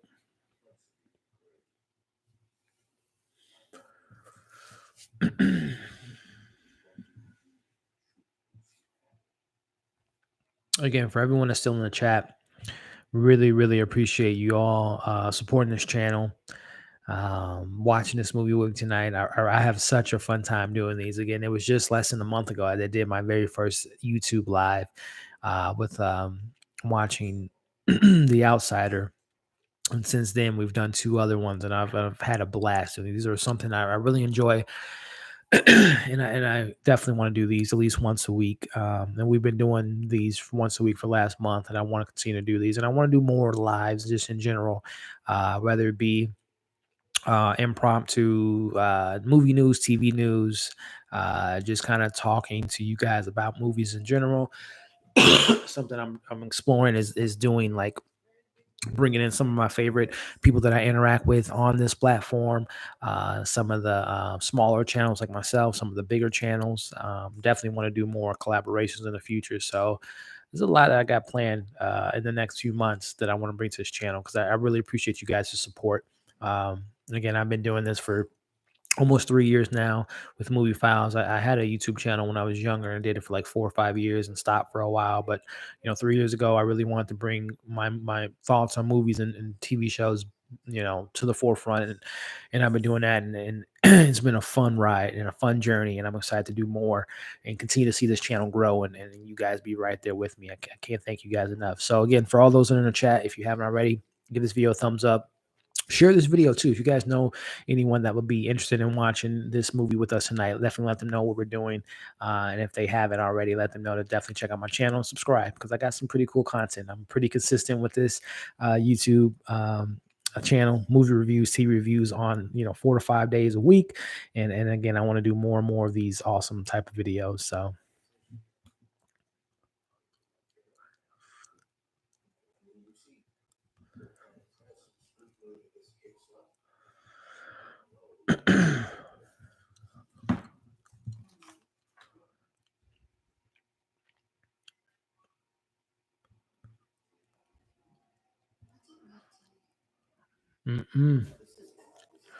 Meg slipped up.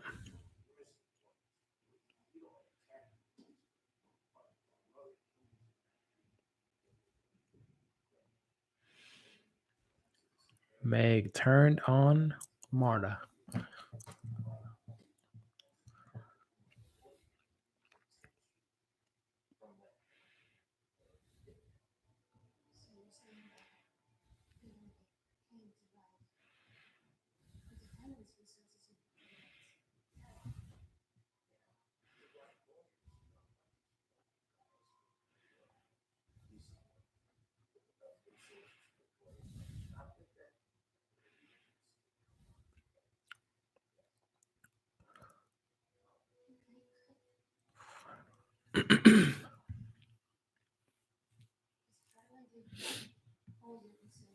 Hmm.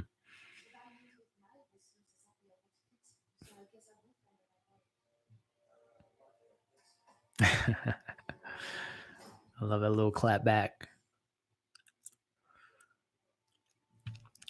Again, from everyone at home, just those that are just tuning in on the replay or watching this whenever you're coming around this could be 2 years from now. You might be watching this video. For those that are watching at home, for you can sync it up with where we're at. This is where we're at in the movie.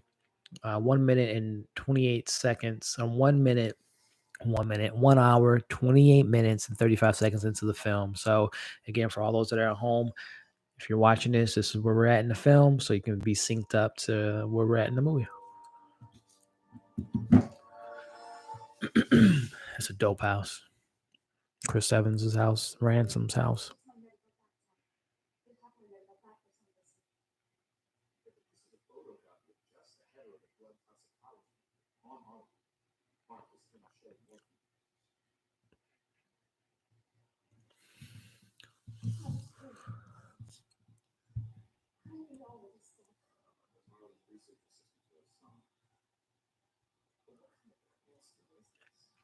And for all those who's watching at home now, with Ransom just saying he was a Harlan's research assistant for a summer, that explains kind of how he, because one of the things when I first saw him, like, man, that's, Chris Evans, we don't spend that much time with him, but you got to be some, pretty smart to come up with all this stuff that he tried to play off in this film. But again, as he just said in that line, there's a reason why he kind of knows some of these things and kind of came up with some of the ideas like his grandfather did, because he worked for his grandfather for so long. And they didn't have the strongest relationship, but as Harlan said earlier in the film, that he reminds him of the young him. So there's a lot of him in Ransom. So it makes sense how he was able to come up with all this stuff, especially with that line there.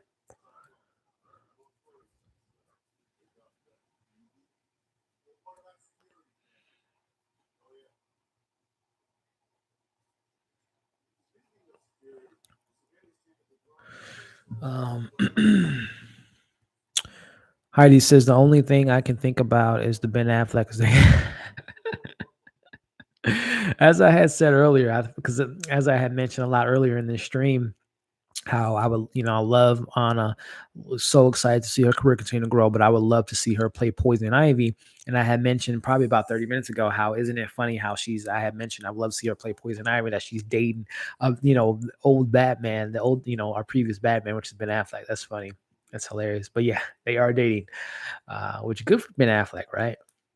The guy, I'm a big Ben Affleck fan, guys, and he obviously had that rough spout in this last decade with alcoholism and his divorce with Jennifer Gardner and all the stuff with the Batman role. So I'm glad that he's starting to get back into the thick of things. I'm a big fan of his direction. I'm excited to see his next film, whenever that is. I really enjoyed The Way Back, so I'm a big Ben Affleck fan. But yeah, he struck gold with Anna because she is, as I had mentioned earlier, such a talented actress, and I really love her in this movie. But I'm not gonna lie, she is a very, very attractive woman. So Ben Affleck, definitely kudos to you, my friend. Um, Jedi Zeke says it definitely is. And it says, "How you like Jamie Lee Curtis' performance?" How did I like Jamie Lee in this film? I assume you're talking about Zeke. Really enjoyed her. I mean, obviously, my main criticism. Again, you guys can watch my review that I did for this movie back in November. But obviously, with a film like this, in a cast like this, obviously you don't get to spend as much time with some of these characters as you would like to. Like me, I would have loved to spend time, a little bit more time with Jamie Lee Curtis, a little bit more time with Chris Evans, and all the other great talented actors. But obviously, that wasn't the story. They had a story told. Our main character is Marta, played by Anna, and she did a great job. But to answer your initial question, though, I enjoyed everyone's performance. I just wish we would have spent more time with these characters. And then there's some little nitpicking I can talk about this film, but I did enjoy Jamie Lee Curtis's performance. I just wish that we would have spent a little bit more time with her because, as I had mentioned earlier, when we were talking about horror with Dark Demon Queen, that 1978's Halloween was my favorite horror film of all time, and obviously that comes with Jamie Lee Curtis's performance and The Shape, and Michael Myers and John Carpenter and the score and the cinematography and all that stuff. But I'm a big fan of Jamie Lee Curtis, and I have been for a very long time, and I love kind of the renaissance she's had in the last 5 years with shows like Scream Queens, movies like this. Obviously, seeing her in 2018's Halloween and other things that she's been in recently. I'm a big Jamie Lee Curtis fan, and I really enjoyed her, smaller role, but pivotal role in this movie. But more importantly, Jedi Zeke, what did you think of Jamie Lee Curtis' performance in this film? Did you enjoy it? Are you a fan of hers? As I had mentioned earlier, for any Jedi. I was talking about Mandalorian and the rumor that she was that she was spotted on the set of the Mandalorian, and it was asking people in the chat if they had any suggestions on or any idea who she could be playing potentially, if it is true that she has been casted in Mandalorian. That was the dumbest chase. That's funny.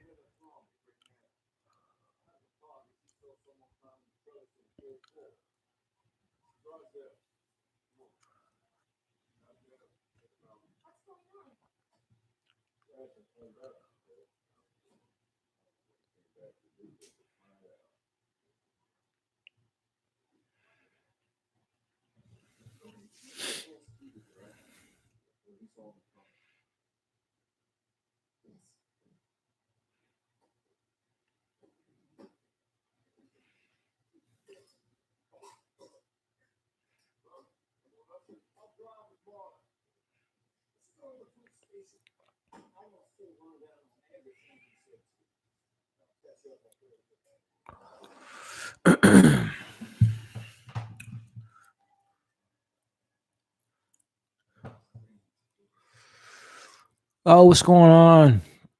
Still 5-1 rain. What's going on? What's going on? Hey, just popping in after trivia where we're at. Nice. What sports trivia, movie trivia, some schmodown action. That's pretty cool. I'm glad to see you were able to make it in tonight. Like I said, let me know what kind of trivia you're into. I love trivia. I'm a big trivia guy. Like I said, I watch a lot of schmodown. And I pride myself on knowing a lot of movie knowledge and TV knowledge. And I don't know if you guys ever played the game Heads Up on your smartphones, but I'm pretty talented at that game and pretty talented at trivia too. So, what kind of trivia did you get into, my friend? Jedi Z said, "No way! I love the Mandalorian. Just finished it yesterday. I became a fan of Star Wars this year. That's so cool. I have no idea who she could play, but that would be awesome. Yeah, that's awesome. I had talked about it earlier briefly talking about The Last Jedi. I didn't want to get too much into it. I'm a fan of The Last Jedi, but yeah, I've been a Star Wars for a very long time, a Star Wars fan for a very long time. I'm not like a diehard dedicated fan like some people are. Like I haven't read any of the comics, haven't read any of the books, I haven't watched any of the animated shows, but I'm pretty locked into the films, and I have been since I was a kid. So, and I love The Mandalorian, Zeke. I don't know if you've watched any of my reviews, but on a week to week basis, it was draining. But I woke up, 4 or 5 every morning watching the new episodes and reviewed them on my channel. So if you get a chance, especially if you just finished watching The Mandalorian, definitely check out my reviews that I did for episodes 1 through 8. And very excited to see episode or season 2 if it does, come out later this year, and seeing what we got with Mando and all the news in the last few weeks with Rosario Dawson being cast as Ahsoka Tano, and like I said, the rumor with Jamie Lee Curtis being seen on set, and Robert Rodriguez is going to be directing an episode. So I'm very excited for Mandalorian season 2, and I'm glad you enjoyed the season. I assume that it was a great experience because I watched it week by week, so I didn't have the opportunity to binge it, and I haven't rewatched it since, and I'm definitely going to do so. But I'm glad that you came about Star Wars in the last year or so. We were talking about I had a poll asking if people want to see the Rise of Skywalker. That might be another watch along we can do in the next couple of weeks. But yeah, I'm a big Star Wars fan. As far as the movies go, I'm a big Star Wars fan. I'm glad that you became a fan this last year. It's really awesome. Steel 510 Rain says, where am I at?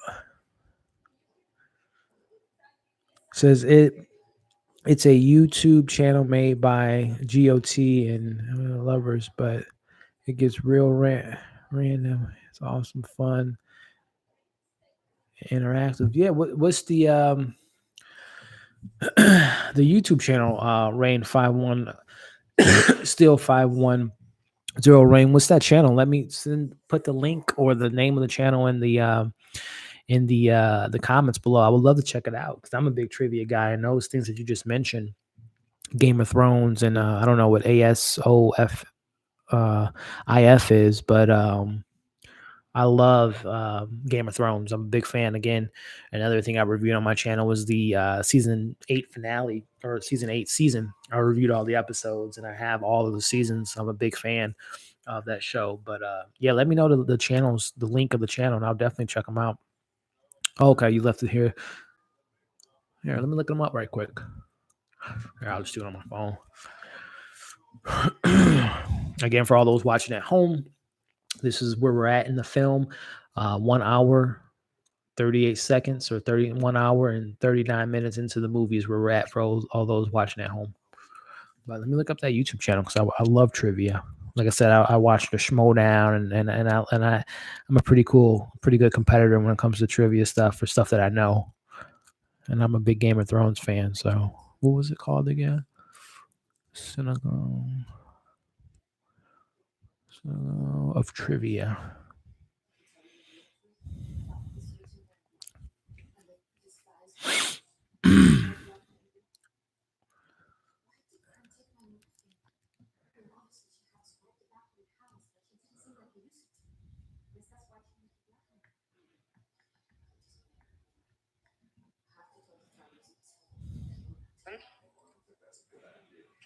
You want to explain this one, Chrissy? Yeah, I'm gonna check them out. I got them pulled up here. I'll check them out a little bit later tonight. Excuse me. Oh, okay. I didn't get the acronym. I have, so going back to my Game of Thrones fandom, just like Star Wars, I've only seen the shows. I haven't read the books. And I've watched Game of Thrones in its entirety twice now, and I plan on rewatching it well, not as an entire. I didn't finish. I've only watched it as an entirety up till season 6, so I want to rewatch it again up with season 7 and season 8. But and I would say when it comes to I guess Game of Thrones trivia, I probably wouldn't be that great at it. But I don't know. I would be interested to know how I would do in a Game of Thrones TV show, not the book, but the TV show aspect of it. But Yeah, thank you for pointing out that acronym for me. The Song of Fire of Ice. Really, I know a lot of the book fans are hoping for some good stuff with the new show that's going to be coming to HBO. I think next year. Well, probably with production being halted for a lot of people, probably the next couple years. But the uh, the House of Targaryen. Very excited to see that show, and I was bummed when they canceled the one show with oh man, what was the name of that show? It had um Naomi Watts and some other good actors. I can't remember the name of it, but I was looking forward to that. But I am excited to see the House of Targaryen and see what that's all about. Um, what do we have here? Still 510 Rain says, OMG, please come. They welcome new people all the time, and it's not just Game of Thrones, it's everything. Um, the topics each week is like 35 players. It's great. Yeah, I'll check them out. I'll reach out to them, see if I can be a guest on a topic that I'm familiar with, which I'm pretty good at, like new releases, MCU, DC, comic book stuff. I can do okay with Star Wars films. Yeah, I'm gonna check them out and maybe reach out to them and see what the coming weeks will be, and see if I can maybe be a guest on there. I would love to be that. I appreciate that. That getting me up to speed with that, my friend. Excuse me. By the way, guys, I'm sorry for my continuous coughing. Really bad allergies, terrible allergies, and where I'm at in St. Louis, the weather's been really awesome, but my allergies have not liked that, the drastic change in weather. So again, apologies for coughing in every 5 seconds. Um,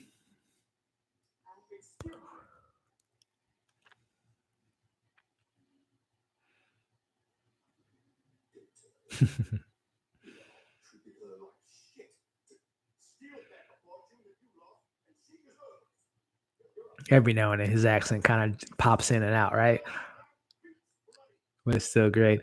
Jedi Zeke says, I'm definitely going to watch your reviews. Yeah, I appreciate it. Zeke, definitely check it out, man. Like I said, every week back in November and December, when The Mandalorian was on, I had a blast watching that show. Again, it was daunting, right? Especially when I'm a film Star Wars fan. Again, I want to reiterate that I haven't read the books, nor it's not that I haven't wanted to. I just never came across reading the books or the comics.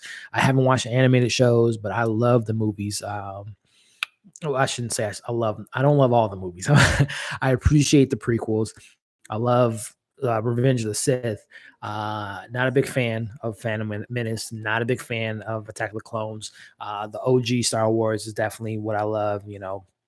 New Hope, Return of the Jedi, Empire, obviously, and I've enjoyed the new trilogy, right? But when it came to the Mandalorian, I would say that was pretty daunting because I'm like, man, I don't really know what a Mandalorian. Well, I've heard of the Mandalorians. Obviously, if you watch the prequels, they bring up the Mandalorians and all that stuff. And Boba Fett, people thought he was he has Mandalorian armor, this, that, and the other, but I was scared to kind of review it because I know that the Star Wars fandom can be very, very unforgiving for those that aren't too familiar with a lot of stuff. But it was a blast reviewing that and interacting with people. And my perspective of reviewing that show was someone that isn't connected to the overall universe as some of the experts out there are. So that's kind of my perspective when I reviewed the show. It's just a casual fan enjoying Star Wars and the lore, and I really enjoyed that show. And I'm really excited for season 2.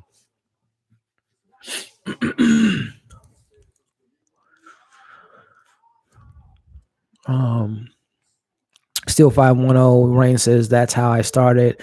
Now I just have a blast. That's awesome. Jedi Zeke says I got to give GOT a chance. Haven't? Yeah, it's definitely recommended, my friend. Um, Regardless of, you've probably heard all of the craziness about the finale in the last season not being up to par for a lot of people. And I enjoyed the final season for what it was. Yes, there were some storylines, and I don't want to get into it because obviously you haven't seen it, so I don't want to spoil anything. But there were some characters and some things that I would have liked to have seen. But I'm the type of person, I'm a very rational person. I'm a very, matter of fact kind of, it's what, critique what we got. You can't always be those, and I don't, no disrespect to people that think this way, but some people always have in the social media sphere that we live in, everyone has their opinion, which is so great that we have things like YouTube, Instagram, Twitter, TikTok, so on and so forth, and we can express our feelings and emotions and our opinions. But in the times we live in now, if movies and shows don't play out exactly the way people want them to, they hate it. And I hate that. And I don't want to say hate, but I really dislike when things don't play out the way they wanted to, they just automatically dislike whatever it is. But I'm the type of person that is, okay, it didn't go they didn't play out the way I wanted things to play out. I didn't get this moment that I wanted to see, but let me appreciate what the directors and the writers and the actors brought to the table and critique it based on that, not based on the fact that they didn't do a certain storyline or answer a certain big question or whatever the case may be. So again, long-winded, but definitely check out Game of Thrones. Very fantastic show. If you're into sci-fi, or not sci-fi, but if you're into fantasy sci-fi, definitely recommend it. Dragons, zombies, great drama, great story dynamics, complex characters, really great show. Really recommend it. And I believe too, for all those that are that love streaming service, I believe HBO said the other day that they're going to put out like 500 plus hours of their content for free for like 90 days. So if you don't have HBO or HBO Go or HBO Now, the apps, I believe they're giving it for free for like 3 months. So definitely check it out. And I highly recommend Game of Thrones.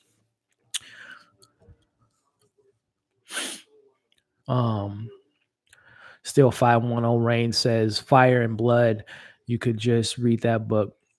Yeah, and I got some books to read here in a bit because obviously self quarantine has its pros and cons. I've watched a lot of movies, a lot of shows, but I got to read some more books. So I'll definitely eventually come around to it because there's some Stephen. There's a lot of books I have on my read list from Game of Thrones to Stephen King novels. Most recently, I reviewed The Outsider for all those that watched The Outsider on HBO. Had a blast reviewing that show for 8 weeks or 10 weeks and did a lot of coverage for that show. So that's a book I want to read. And there's a lot of other Stephen King novels I want to read. So a lot of stuff to catch up on. The Long Night, Steel 510 Rain says, you start as just starting like I am with you now. Awesome. I appreciate it, my friend.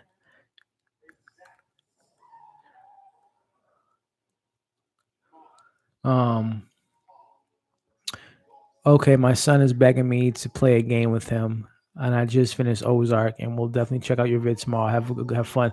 No, I appreciate you stopping by, my friend, and have fun with your son tonight in the game. And Ozark, love that show. Review season 3, my favorite season so far. Check out my review for those that are fans of Ozark. Ben, right? Am I right? Still 510 Rain. Ben was a great character, and I was thinking about doing like a video of my favorite characters of season 3. But yeah, have a good night, man. I appreciate you stopping by, and I appreciate the support. Thank you.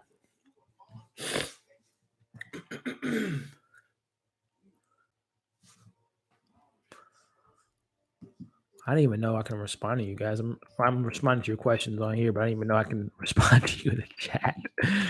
My fault. I did not even know that.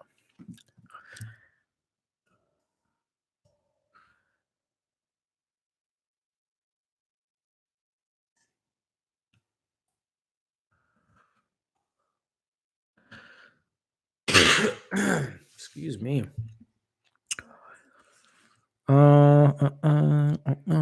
Jedi Zeke, I'll watch Game of Thrones once I'm done watching Star Wars stuff. Still need Rise of Skywalker. I'm trying to get into animated series. That's awesome. I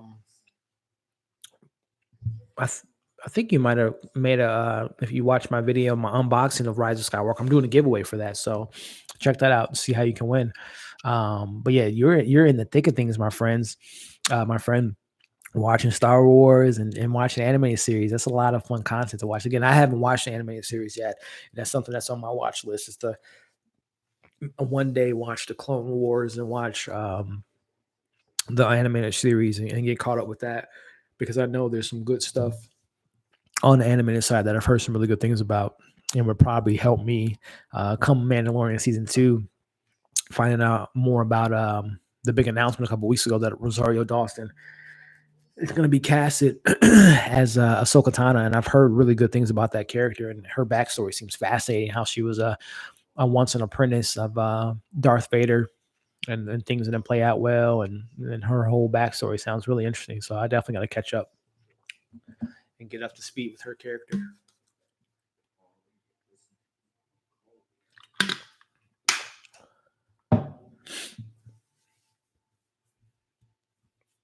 Well, obviously, if Harlan would called the cops, we wouldn't have a movie, or the ambulance, we wouldn't have had a movie. So,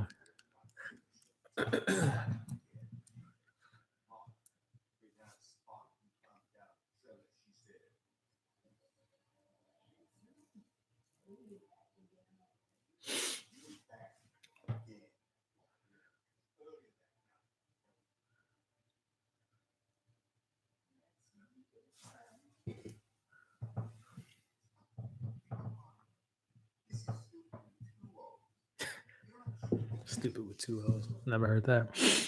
Um, Jedi Zeke, I'll watch Game of Thrones. Oh, I already read that. I'm sorry. Repeating myself. Repeating myself. Repeating myself.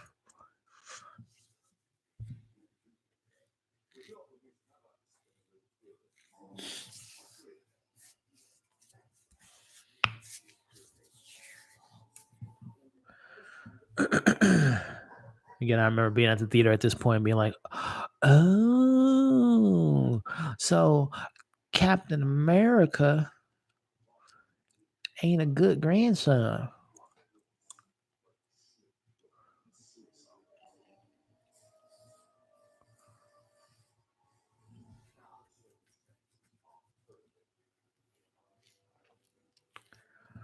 And I thought that was America's ass, people. Captain America. Zeke Jedi, Star Wars was something I wasn't sure I would enjoy, but man, I'm investing in it. Yeah, man, it's fantastic.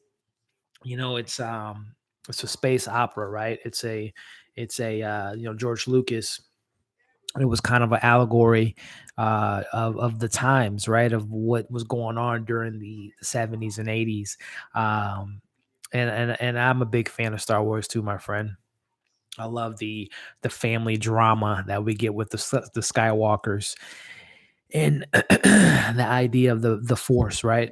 The good of the Force and Jedi's, and the evil in the Sith, and all the conversations there. It's a great fantasy sci-fi. I love Star Wars too.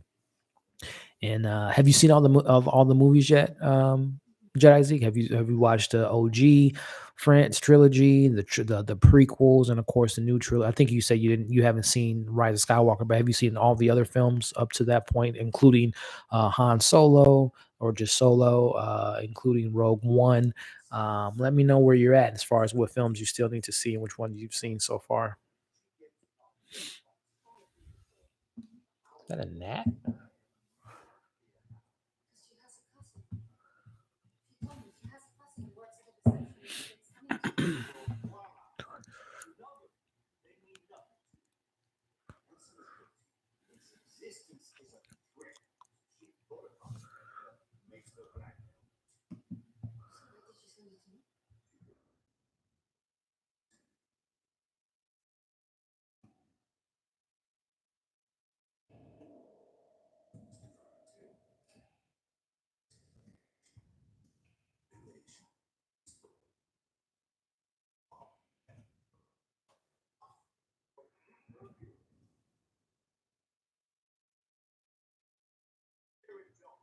The type you, Zeke. But you answered my question. Yes, seen the OG, the prequels, only two sequels. So you still have to see Rise of Skywalker, as you mentioned earlier, Solo and Rogue One. Only two sequels, Solo and Rogue One.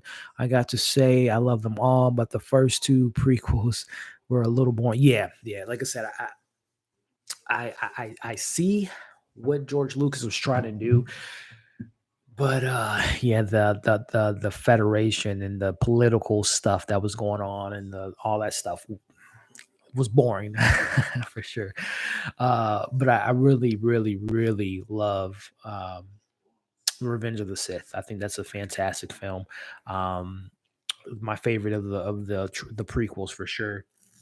And you know what, just kind of on that topic, if you follow me on Instagram, Zeke, I've done, my fair share of like rankings of movies, and particularly the Star Wars franchise. And I would definitely say, for me personally, just kind of off top, New Hope is my favorite Star Wars film. It has been forever. It's my favorite Star Wars movie to date.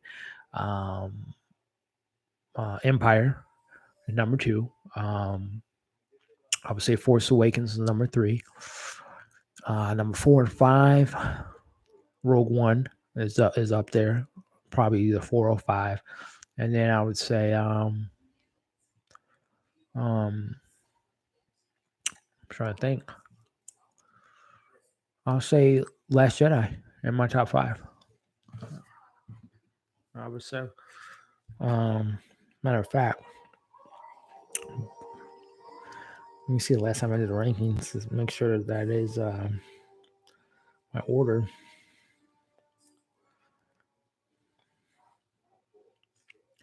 By the way, follow me on Ladderbox too, guys. If you guys do Ladderbox, follow me there. Post my reviews and my rankings on that platform. I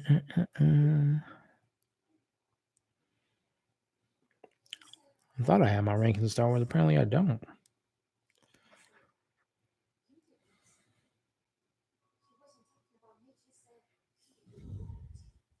You did this. This is his middle name.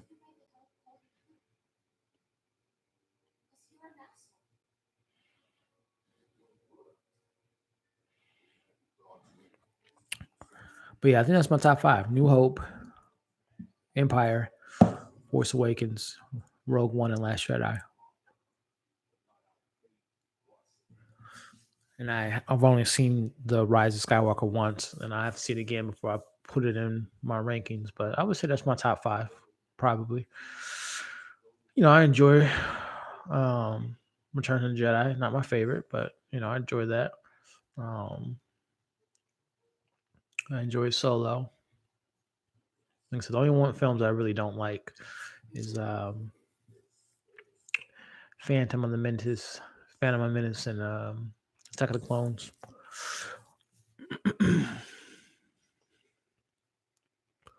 Jedi Zeke says Force Awakens is the only one I've seen twice. I'm going to start rewatching them all. Work got me busy these upcoming days. Got me working until Monday. Oh, that's crazy, man. If you mind me asking, what field are you in? Got you working till midnight. That sucks, man. But I mean, I guess on the fortunate side, as we all know, with the stuff that's going on, and all some people are unfortunately, not working, or people like myself whose business has slowed down tremendously. So I guess there's a bright side to that. But like I said, Zeke, if you don't mind me asking, what profession are you in, my friend?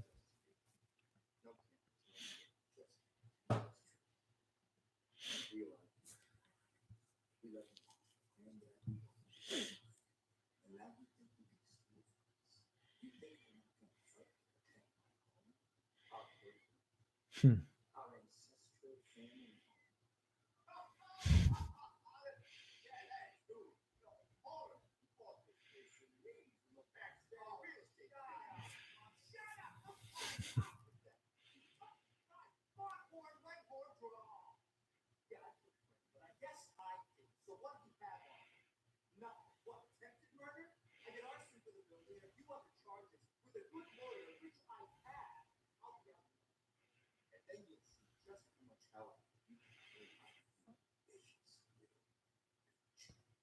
Who knew that Captain America language, Steve? Oh, goddamn, that's gross.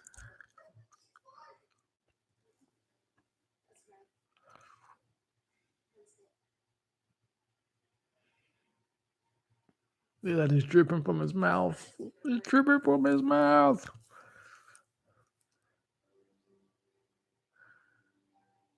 Can someone get him a towel, please? I know it's fake, obviously, but just the idea of someone throwing up in someone's face and their vomits like dripping from their mouth. And going back to someone earlier, comes back around. Ransom wouldn't know Stage knife from a real one.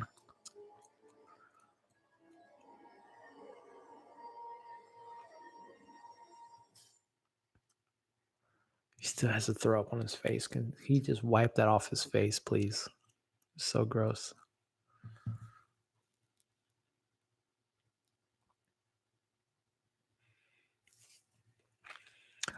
Jedi Zeke says nothing fancy, just a cashier. My first job ever. Oh, awesome, man! My first. That's funny, man. My first job, one of my earlier jobs when I was in high school, was a cashier for a while. I used to work in retail for over 10 years. Actually, my first job was like helping my mom.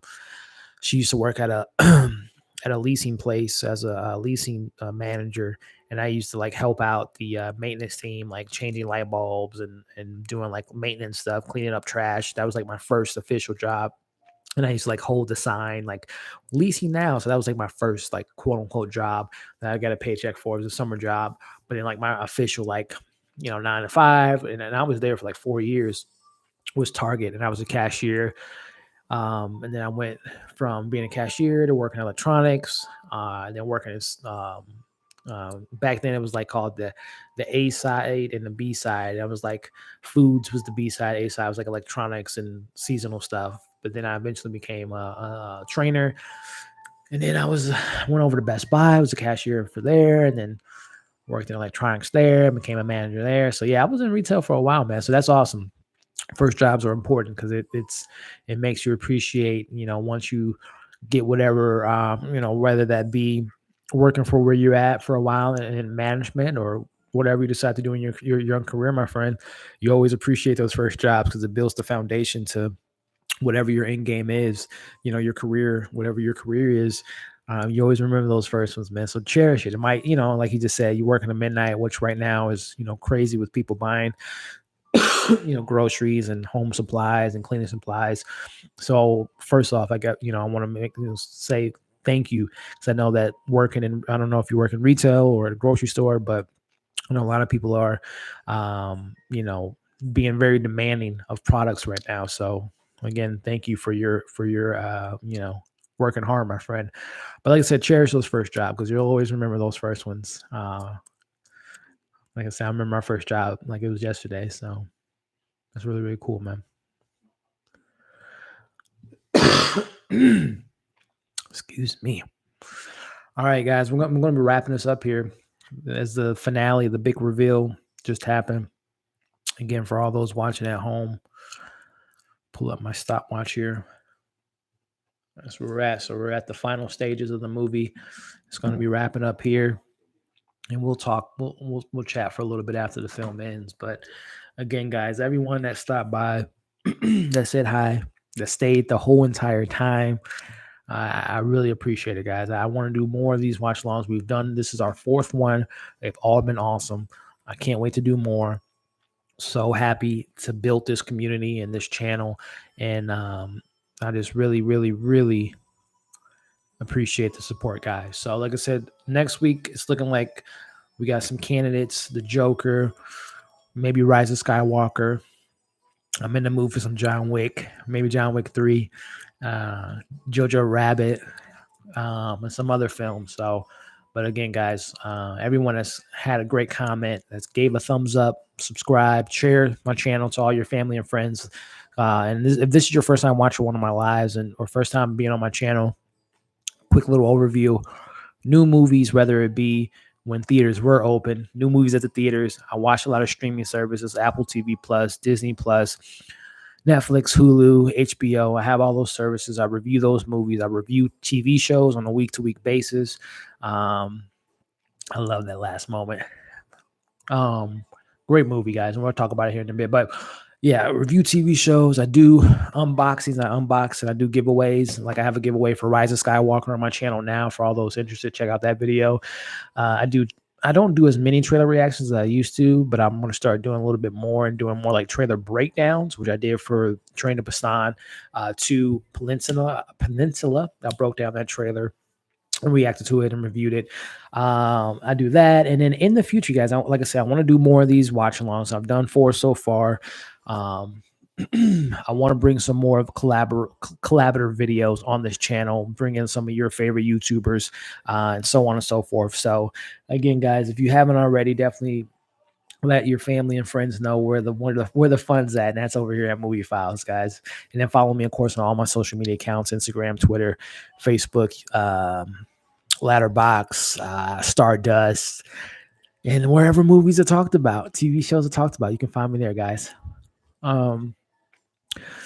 Jedi Zeke says, and again, and we'll talk about the film here in a bit, but Jedi Zeke says, I work at Walmart.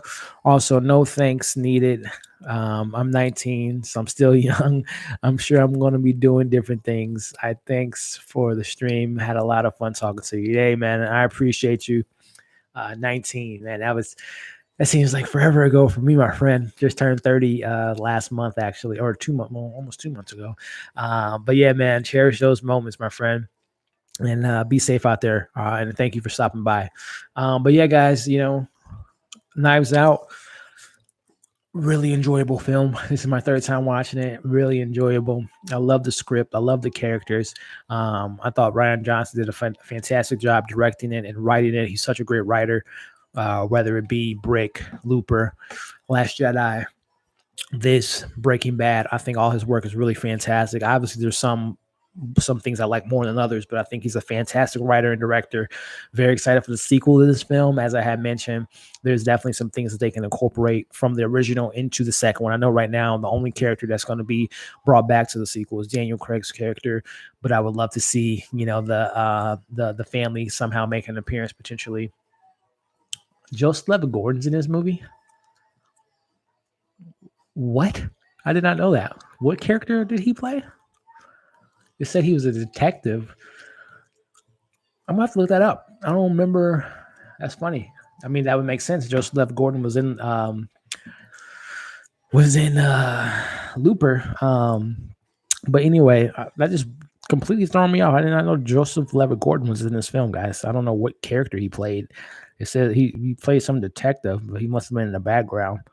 And like I said, I know him and Rian Johnson have a history together with Brick and with Looper. So, but I'm gonna have to see if someone like screenshot that. But anyway, guys, I really enjoyed this film. I'm really excited for the sequel, and I'm really excited to see what Rian Johnson does next. So again, you can check out my full review that I did for this movie on my YouTube channel that I did back in November. And you can find it on my channel. It's actually going to be in the description of this video once I'm done uploading it. So again, guys, watch along number 4. This has been a blast. I thank you all for the support. Thank you all for the comments, the likes. If you shared this video, if you subscribe to this channel, thank you so much. It means a lot to me, guys. I have such a fun time with this channel, and I love doing it, and I love interacting with you all. And I got a lot of things coming up for this channel, guys. Again, more watch alongs, more collaborations coming in the future, some more things on this channel. So a lot of things coming soon. Right now, I have on my channel currently, like I said, I have a giveaway for Rise of Skywalker. That's going to be ended this weekend. I just reviewed the season finale, season 1 of Amazing Stories on Apple TV Plus. I just watched Coffee and Kareem before I went on this stream, so that video is going to be up tomorrow morning. It's a new Netflix comedy. And Devs, if you guys watch Devs, I reviewed episode 6. And then what else? There's a new Apple TV show, Home After Dark, that I'm going to be watching here shortly, and probably reviewing that tomorrow or probably Sunday, because it's 10 hours of streaming. But yeah, check those videos out, guys. Again, thank you for the support, and many more things coming to this channel, guys. Before I head out, Zeke says, so excited for the sequel. I absolutely love this movie. You and me both, my friend. Can't wait for the sequel, and I really enjoyed this film, and I thank you all for watching this movie with me. I will be doing a poll on my YouTube, on my Instagram, on my Twitter in the next few days, asking you all what we want to watch next. Again, I know the Joker was talked about. I love Jojo Rabbit. I'd love to watch that with you guys again. John Wick 3, and 2-3 weeks from now, we're definitely going to be watching Infinity War or Endgame or back to back. But again, guys, thank you for watching this. Watch along with me. If you're watching this on a replay, thank you for watching this on a replay. And we'll see you guys on the next video.